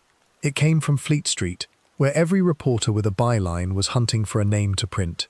And it came, above all, from the crowd on the pavement outside the counting house door, which had not thinned in a week and would not thin, Folger had begun to think, until someone was in the dock. He had, by the Wednesday of that week, 3 lines of inquiry running side by side, and none of them had yet borne any weight. The first was the Errand. He had put 2 constables on to the walking of every street within a quarter of a mile of Cannon Street, to knock on every door and ask whether anyone had seen a young woman in a straw bonnet between about 9:30 and 10 o'clock on the Saturday night in question. 2 shopkeepers had thought they had, and neither could be brought to swear to it. The second was the crowbar. He had had the length of iron cleaned and taken to every ironmonger and every builder's yard within the city, in the hope that someone would know the make of it, and no one did. The third was the ledger. He had had one of his own clerks read the whole of the firm's correspondence for the 6 weeks before the murder, in the hope of finding a letter that would name an enemy, and there was no such letter to be found. It was the 3rd line that turned up William Smith, and it turned him up almost by accident. Buried in the ledger, in Sarah's own hand, on a page dated the 11th of March, was an entry recording the payment of a workman for repairs to the strong-room door, and against the payment a note in her small clear script, less 2 shillings, deducted by direction of Mr. B, dispute as to hours, W. Smith very ill-spoken. That was all. A ledger note of 9 words. Folger read it on the Wednesday afternoon in his room at Old Jewry, and he put the pen down, and he sat for a moment with his hand on the page, and then he sent for a constable and gave him the address of the foreman of the firm's builder in Bermondsey. By Thursday evening he had a name and a lodging. By Friday morning he had a man. They took him at his lodging house in the court off Fleet Lane a little before 8, without any fuss. William Smith opened his door to the constable's knock with his coat still off, and he did not run, and he did not resist, and he came away with them into the street with a look on his face, so the constable would later say at the Old Bailey, of a man who had been half expecting them for a week. Whether that look meant guilt, or whether it meant only that a labourer of that class in that London had learned to expect a knock from the police the moment any respectable person nearby had come to harm, is a question the constable did not think to ask himself, and it is one you and I cannot answer at this distance. He came away with them. That is all that is certain. I have to give you the case against him now, as Folger put it together over the fortnight that followed, because it is the reason a jury sat over him at all. It ran, in plain outline, like this. He had worked in the house. He knew its passages, its stair, its front door, the place where the porter slept. He knew where the strong cupboard stood in the counting room, and he knew the key was kept on the person of the clerk who locked up. He had left the job with a grievance. He had, in the presence of 2 other workmen on the last day of that job, said of the firm that they would hear from him yet, or words that another of the workmen remembered as, they would be sorry before the year was out.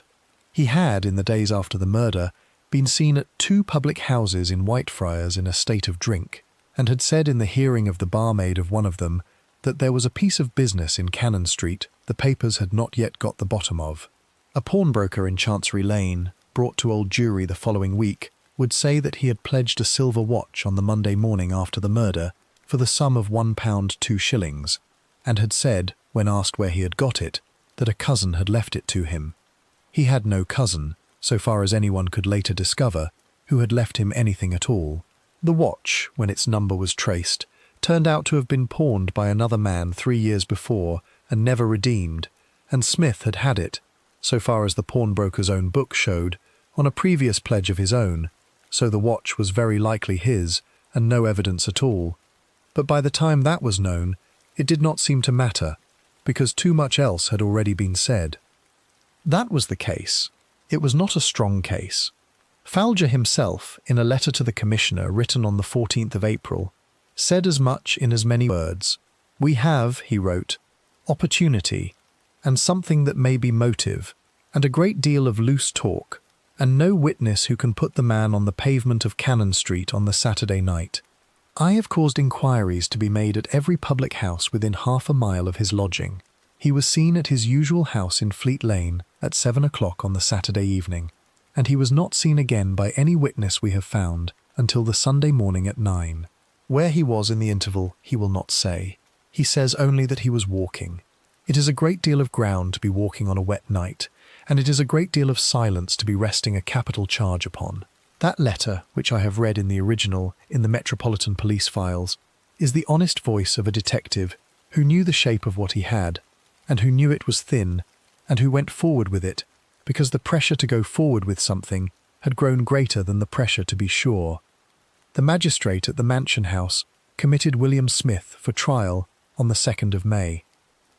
We move now, you and I, to a room the whole reading public of that London knew by name, the Central Criminal Court at the Old Bailey, in the old building that stood where the new one stands today, a smoke-stained hall of high wainscot and green-shaded lamps, with a dock at one end into which a prisoner rose by a stair from the cells below, and a bench at the other end raised so that the judge in his scarlet and ermine looked down upon the whole room from a height of some 6 feet. The trial of William Smith for the murder of Sarah Millson began there on the 21st of May, 1866, before Mr. Justice Byles and a jury of 12 men of the county of Middlesex. It lasted 2 days. It ended in a way no one in the room had entirely expected. The Crown was led by a Sergeant Ballantyne, one of the most practised prosecutors of that London, and a man who had put more than one prisoner into a hangman's cart in the course of a long career. He opened for the prosecution in the plain style that was the fashion of the court in that decade. He set out the facts of the discovery in the passage. He read the surgeon's evidence. He put the porter John Watts into the box, and Ellen the cousin, and the young clerk Cooper, and each of the workmen who had heard William Smith speak on his last day at the firm. He put the barmaid of the public house in Whitefriars, and the pawnbroker in Chancery Lane. He built his case, brick upon brick, in the manner of a man laying the courses of a wall he knew was not quite tall enough, and hoping to make it look taller by the neatness of the courses. The defence was led by a Mr. Slay, a younger man than Ballantyne, and one who had made his name in that court by the quiet dismantling of exactly this kind of wall. He did not deny that his client had worked at the firm. He did not deny the grievance. He did not deny the loose talk in the public houses of Whitefriars, though he asked the jury to consider what a labourer with a drink in him will say of an evening when a murder is on the front of every paper in London and a man wants to seem to know a thing or two about it. He asked the barmaid, gently, whether she had ever known his client to speak the truth about his own affairs when he had had a glass, and she said no, she had not. He asked the pawnbroker whether he had ever known his client to bring in an article that was not his own, and the pawnbroker said no, he had not. He asked the constable who had taken the arrest whether his client had shown any mark of blood upon his clothing or any injury upon his person on the Friday morning when he was taken, and the constable said no, he had not. He asked, finally, whether the police had ever been able to place his client, by any single witness in the whole of the City of London, upon the pavement of Cannon Street between the hours of 9 and 11 on the night of the murder, and the constable said no, they had not. Mr. Slay sat down, He did not need, in that court, to say a great deal more. Mr. Justice Byles summed up on the afternoon of the second day. He was a careful judge, of the sort who took no pleasure in the sending of a man to the drop, and he laid the case out to the jury with what any reporter in the room would afterwards call a scrupulous fairness. He reminded them that motive was not proof. He reminded them that opportunity was not proof. He reminded them that the words of a man in his cups were not to be given the weight of the words of a man on his oath. He told them that if they were left with a reasonable doubt in their minds upon the evidence they had heard, they must, in the plain duty of their office, acquit the prisoner and let him go from that court a free man. He sent them out at a little past 4 in the afternoon. They came back at 6:45. The foreman, when he was asked whether the jury had agreed upon their verdict, said that they had. The clerk asked him how they found the prisoner at the bar. There was a pause of perhaps 2 seconds, a pause I have thought about, in the writing of this, more than any other single silence in the whole of the case. And then he said the 2 words the whole of the public gallery had been waiting to hear, and half of it had expected, and the other half had not. Not guilty. The reporters on their bench wrote fast. The judge inclined his head. Sergeant Ballantyne gathered his papers in the composed manner of a man who had lost a great many cases in his life, and knew the value of losing one well.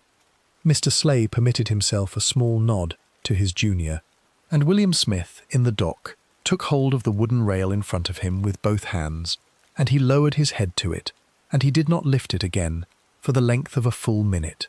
He was told, in the ordinary formula of the court, that he was discharged. He was walked from the dock by an usher.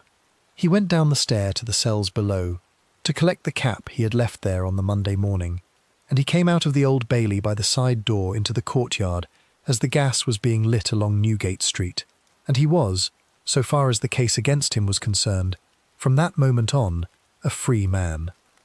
No one has been able to place him, in any settled way, after that evening. He does not appear in any lodging-house book that has come down to us. He does not appear in any parish register of the London of the years that followed. He does not appear on any ship's list bound for the colonies. It is possible he changed his name. It is possible he went home to the village in Buckinghamshire and lived out his days there under the name he had been christened with. It is possible he died within the year, in some ordinary way, of a fever or of a fall from a scaffold, and lies in a pauper's grave under a number in a burying ground that has since been built over. I have looked for him, so have other people over the years. He is not there to be found.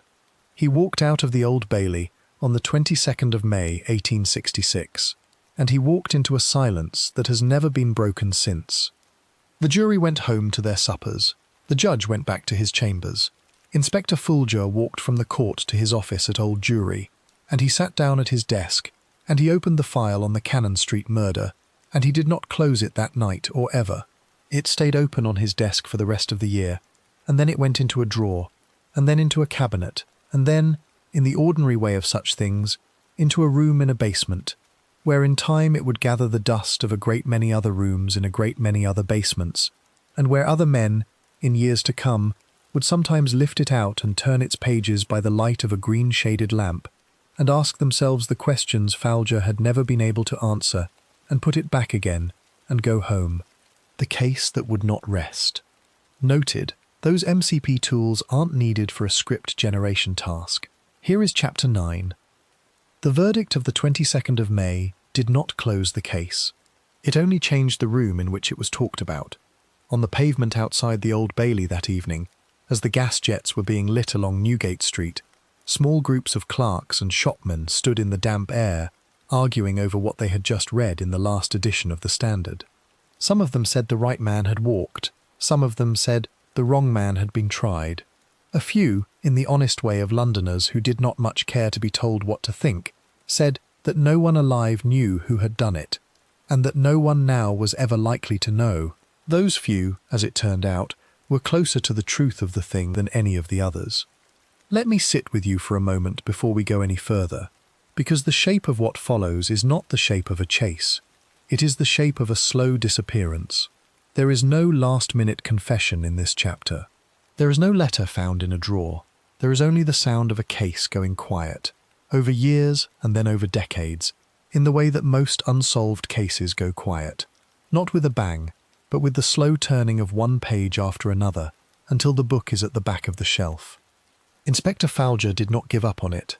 That has to be said first, and said plainly, because in the years afterwards, a great many writers said the opposite, and it was not fair to him. He kept the file on his desk for the rest of that year. He kept it in the drawer of the desk for the year after that. Twice, in the summer of 1867, he sent a constable back to the court off Fleet Lane to ask again whether William Smith had been seen there since. The answer both times was no. He wrote, in his own careful hand, to a police officer in Aylesbury, asking whether a labourer of that name and description had turned up in the villages of Buckinghamshire in the months after the trial. The Aylesbury man wrote back that he had made inquiries in 3 parishes and had found nothing. Fowler folded that letter into the file. He put the file back into the drawer. He went home to his supper. Meanwhile, the rumours ran, as rumours always run in a city that has been denied a plain answer. The first of them was the rumour of a suitor. It began, as far as anyone can now trace it, in one of the penny weeklies in the July of that year, when a writer with more imagination than proof suggested that a young woman of Miss Millson's age and situation, unmarried, in service in the city, must surely have had a follower somewhere in the streets of Islington or the courts of the city itself, and that the follower, spurned or slighted or made jealous by some quarrel neither of them had told anyone about, had waited for her in the dark of the hall. It was a story with the shape of a ballad, and none of the ballast of a fact. Ellen the cousin, when a reporter from another paper came to Duncan Street to ask her about it, said what she had said in the coroner's court, that Sarah had had no follower, so far as she knew, in the whole of the 3 years they had shared the house. The reporter went away. The rumour did not. It sat in the corner of the case for the next 20 years, and every time a new writer took the case up, he found it there and gave it another airing and put it back. The second rumour was quieter and, in its way, harder to shake. It said that the murder had been the work of a thief, surprised in the act. It rested on the length of iron in the passage. A jemmy was, after all, a burglar's tool before it was anything else. And on the fact that the strong cupboard in the counting room had been noticed, the following morning, to be a shade out of true on its hinges, as though a hand had tried the door and then let go. Whether that hinge had been out of true for a week already, no one in the firm could later remember. The clerks were asked. 2 said one thing, 1 said another. It was the kind of small domestic question that no one thinks to write down until the day it matters, and then it is too late. The theory held that the burglar had heard the front door open below him, had crouched at the top of the stair, had struck the young woman as she came up in the dark, and had fled by the back way through the yard into Cannon Court. It was a tidy theory. It did not account for the front door being still unbolted. It did not account for the keys still in her hand. It did not account for the porter's account of hearing nothing but the one soft thud. It was tidy and it was thin, and every writer who took the case up mentioned it, and no one has ever proved it, and no one has ever quite let it go. The third rumour was the ugliest, and it was the one that circulated most quietly of all, because it never reached the papers in any plain form. It said that the murder had been the work of someone inside the firm, a private grudge, a matter of the ledger, a piece of business between clerks that had ended in a length of iron in the hand of a man who had every right to be in the house at that hour, and who had let himself out again by his own key, and had gone home to his supper. There is no evidence for it. There was never any evidence for it. But if you look at the case with a cold eye, at this distance of years, you will see why the rumour went on being whispered. The front door had been unbolted. There was no forced entry. The blow was struck by a hand that either knew the passage in the dark or was met at the door by a young woman who did not think, on seeing whoever it was, to raise any cry. That is a very short list of people. It is not a comfortable list. The men of Bevington and Sons were respectable men of the leather trade, and none of them was ever named in any paper, and I am not going to name any of them here, because to do so would be to do the thing the Victorian penny press did in its worst hour, which is to build a coffin out of a rumour. I will only say that the rumour existed. It existed then.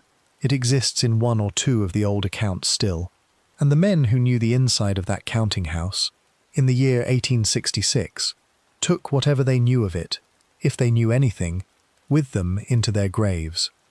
Folger himself, in an old age that came upon him quietly in a house at Camberwell, said very little about the case in the whole of his retirement. He was asked once by a younger officer over a glass in a chop house near Ludgate whether he had ever privately made up his mind about it. He said he had not. He said the case had been the one, in the whole of his service, that he had never been able to lay down. He said that Sarah Millson's bonnet, still tied, still under her chin, was the thing he saw when he closed his eyes in a strange room. Then he asked for the salt, and the conversation went on to other things. He died in 1891. The file did not die with him. It went, as the files of retired inspectors always went, back into the drawers of the office at Old Jewry, and from there in time into the cabinets in the basement, and from there, when the new headquarters was built at the end of that century, into the great store of paper that the force had inherited from itself over the 60 years since Peel had founded it. The years went over Cannon Street quietly.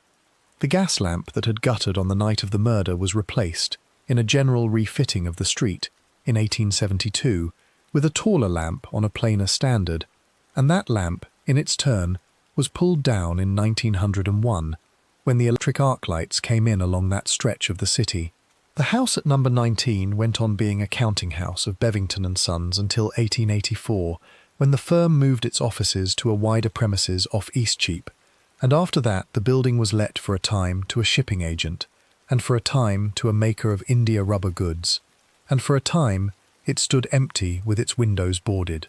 John Watts, the porter, had died in the spring of 1879, in the ordinary way, of a chest complaint, in a room in a lodging-house in Southwark, aged 65.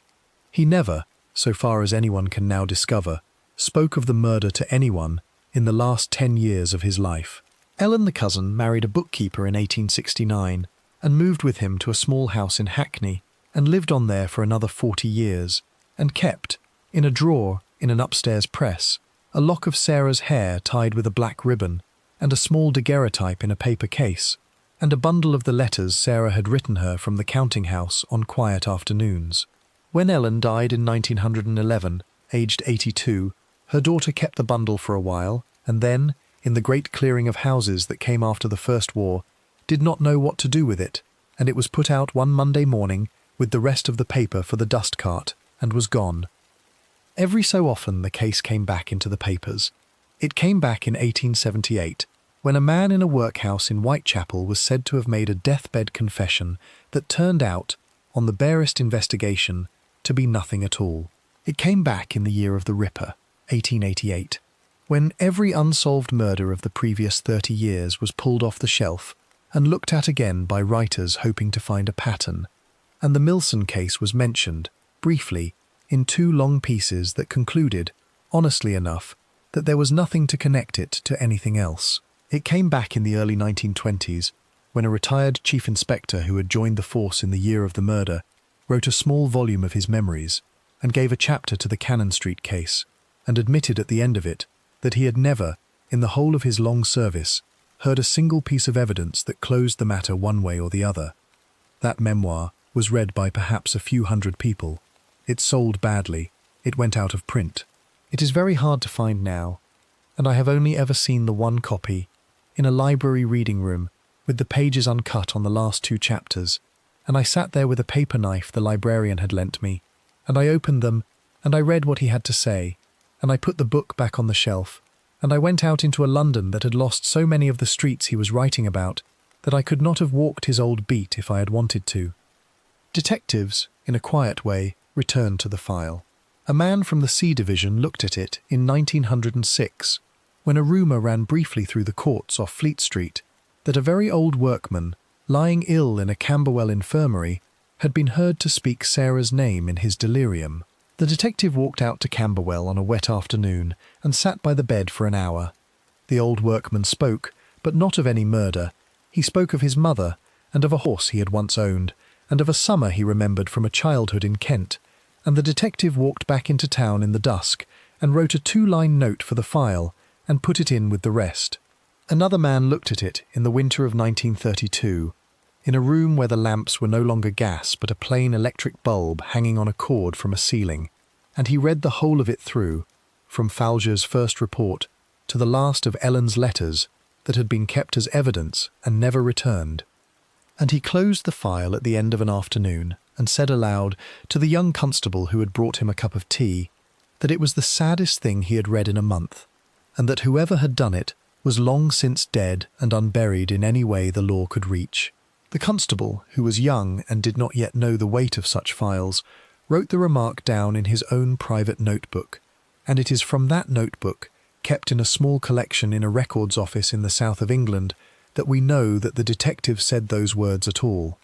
The file sits now in a box in an archive.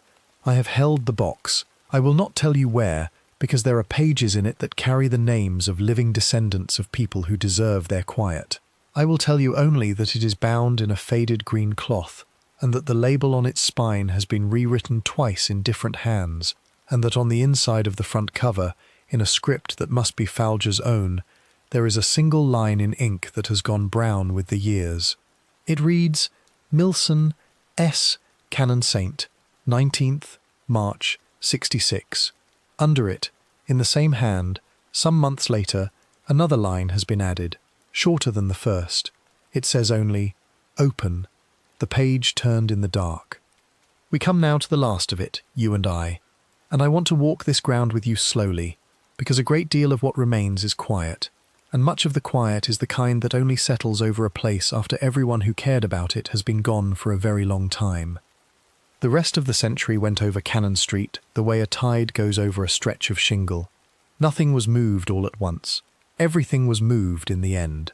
The horse omnibuses that had run past number 19 on the night of the murder were still running past its door in the 1880s, though the routes had changed and the drivers were younger men. By the middle of the 90s, the first of the motor cabs was buttering along the same curb, and the horses were being led away up side streets to make room for them. By the year the old Queen died, in 1901, the whole of that stretch of pavement had been relaid twice, and the gas standards were coming down, and the arc lamps were going up on taller iron posts, and a boy of 10 passing the door of number 19 with his father would have looked at it and seen nothing more than an ordinary city door, with an ordinary brass plate, and would have had no reason at all to slow his step. The building itself came down in 1907. There is no drama in the fact of it. The lease had fallen in on the shipping agent who had held it last, and the ground landlord had decided, in the ordinary way of ground landlords, that a taller building on the same footprint would earn him a great deal more per year than the old 3-story house had ever earned. The workmen who took it apart worked from the roof down, in the way of London demolitions in that decade, lifting the slates off first, and then the rafters, and then the upper floor, and then the joists below it. They worked for perhaps a fortnight. A photograph of the site exists, taken by a man from one of the illustrated papers who had gone up on the roof of the building opposite for a piece on the changing face of the city, and in that photograph you can see, if you know where to look, the pale rectangle of plaster on the party wall where the porter's kitchen had been, 3 floors up under the eaves, with the print of a small cupboard still on it, and the ghost of a chimney breast beside. That plaster came down the next morning. By the end of the month the site was a hole in the ground, with a hoarding round it and the name of a building firm painted on the hoarding, and by the end of the year there was a new office block of 5 stories standing over the place where John Watts had once heard a soft thud in the passage below him and had almost gone back to sleep. Consider for a moment what that means.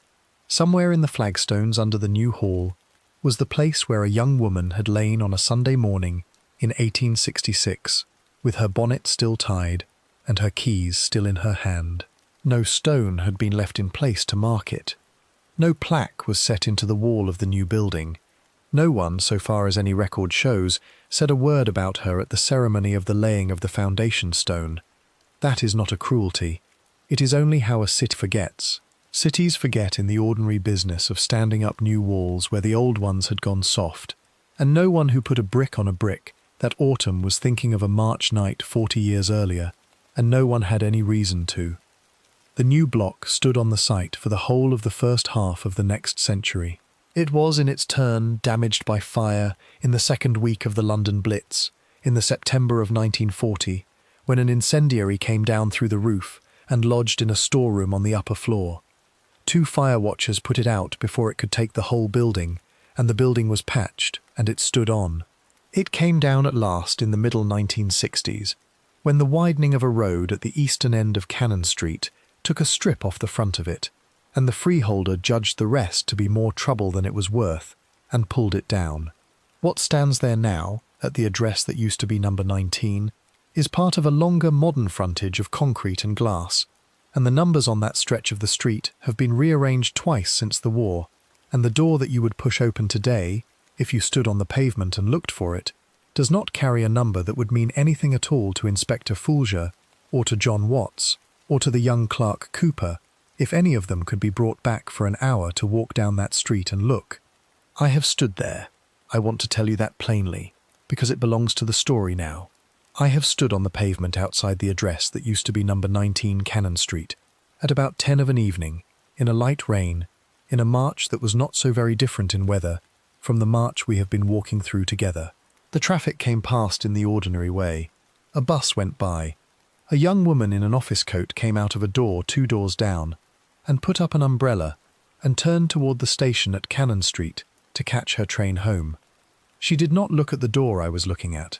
She had no reason to, and I stood there for perhaps 10 minutes in the rain, and I thought about a bonnet still tied under a chin, and about a set of keys still in a hand, and I understood, as I had not quite understood before, why Foulger had said in his old age that the case was the one he had never been able to lay down. The names went, one by one, into the plain silences of ordinary death. I have given you some of them already, and I do not want to weigh this chapter down with a roll call, so I will only mention the ones we have not yet followed to their end. Sergeant Ballantyne, who had led for the Crown, lived on to become one of the most famous advocates of that London, and wrote a memoir in his old age which mentions the Cannon Street case in a single paragraph and gives it up as unsolved.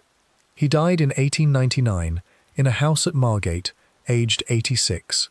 Mr. Slay, who had led for the defence, took silk in the 1870s and went on to a long and honourable practice in the criminal courts, and it was said of him, by those who had watched him work, that he had never been prouder of any verdict than he was of the one in Smith's case, though he would not say so in company.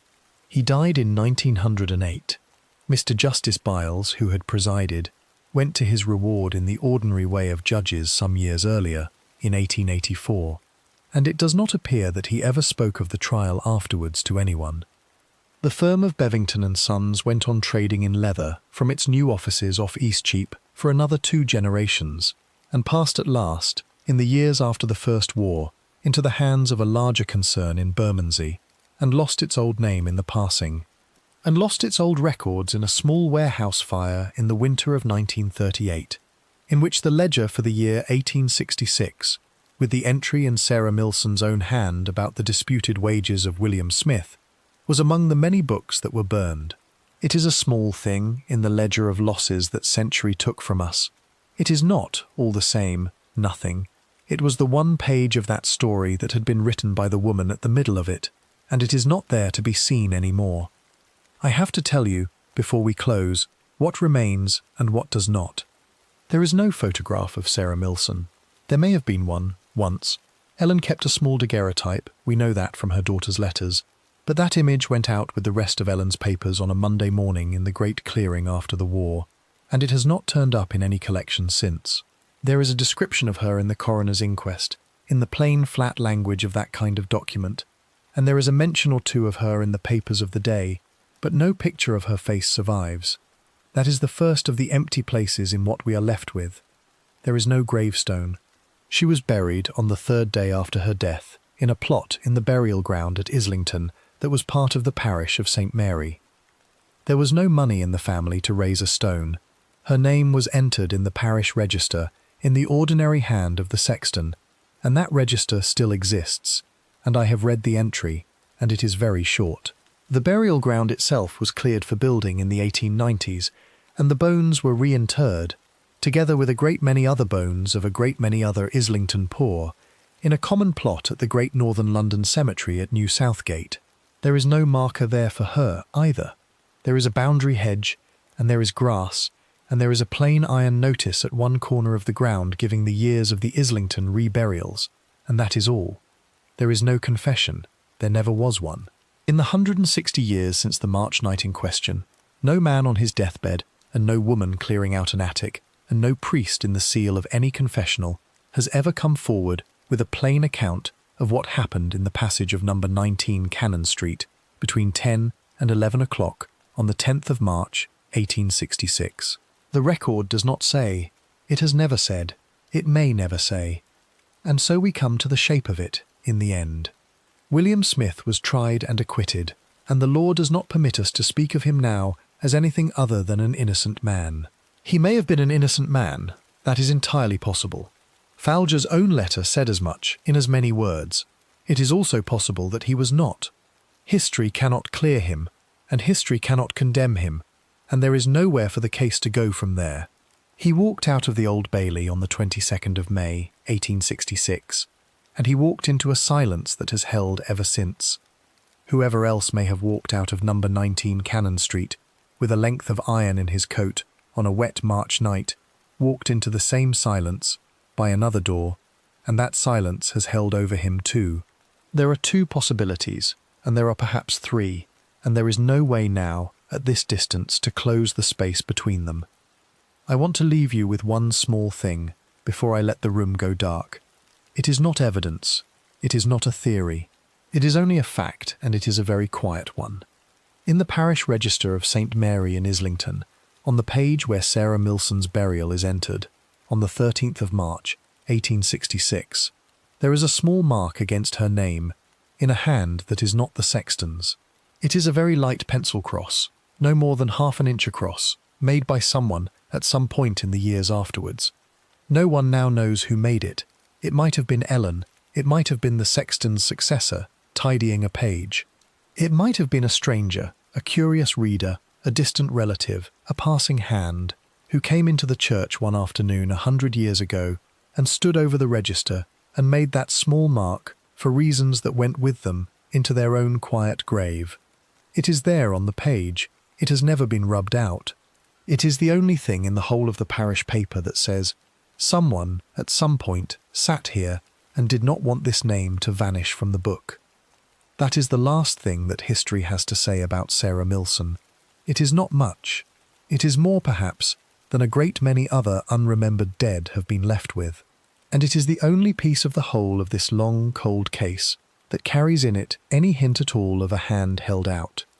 The rain has stopped over Cannon Street now, the traffic has thinned, in the way city traffic thins after 10, the office windows are dark, the pavement is empty. Somewhere under the concrete, at a depth of perhaps 6 feet, is the level at which the flagstones of a hall once ran, and the level at which a young woman once fell, and the level at which a porter once knelt with a candle in his hand, and none of that is visible now, and none of it ever will be again. The candle has burned low, the chamber has fallen silent, and history, once again, has turned the page in the dark,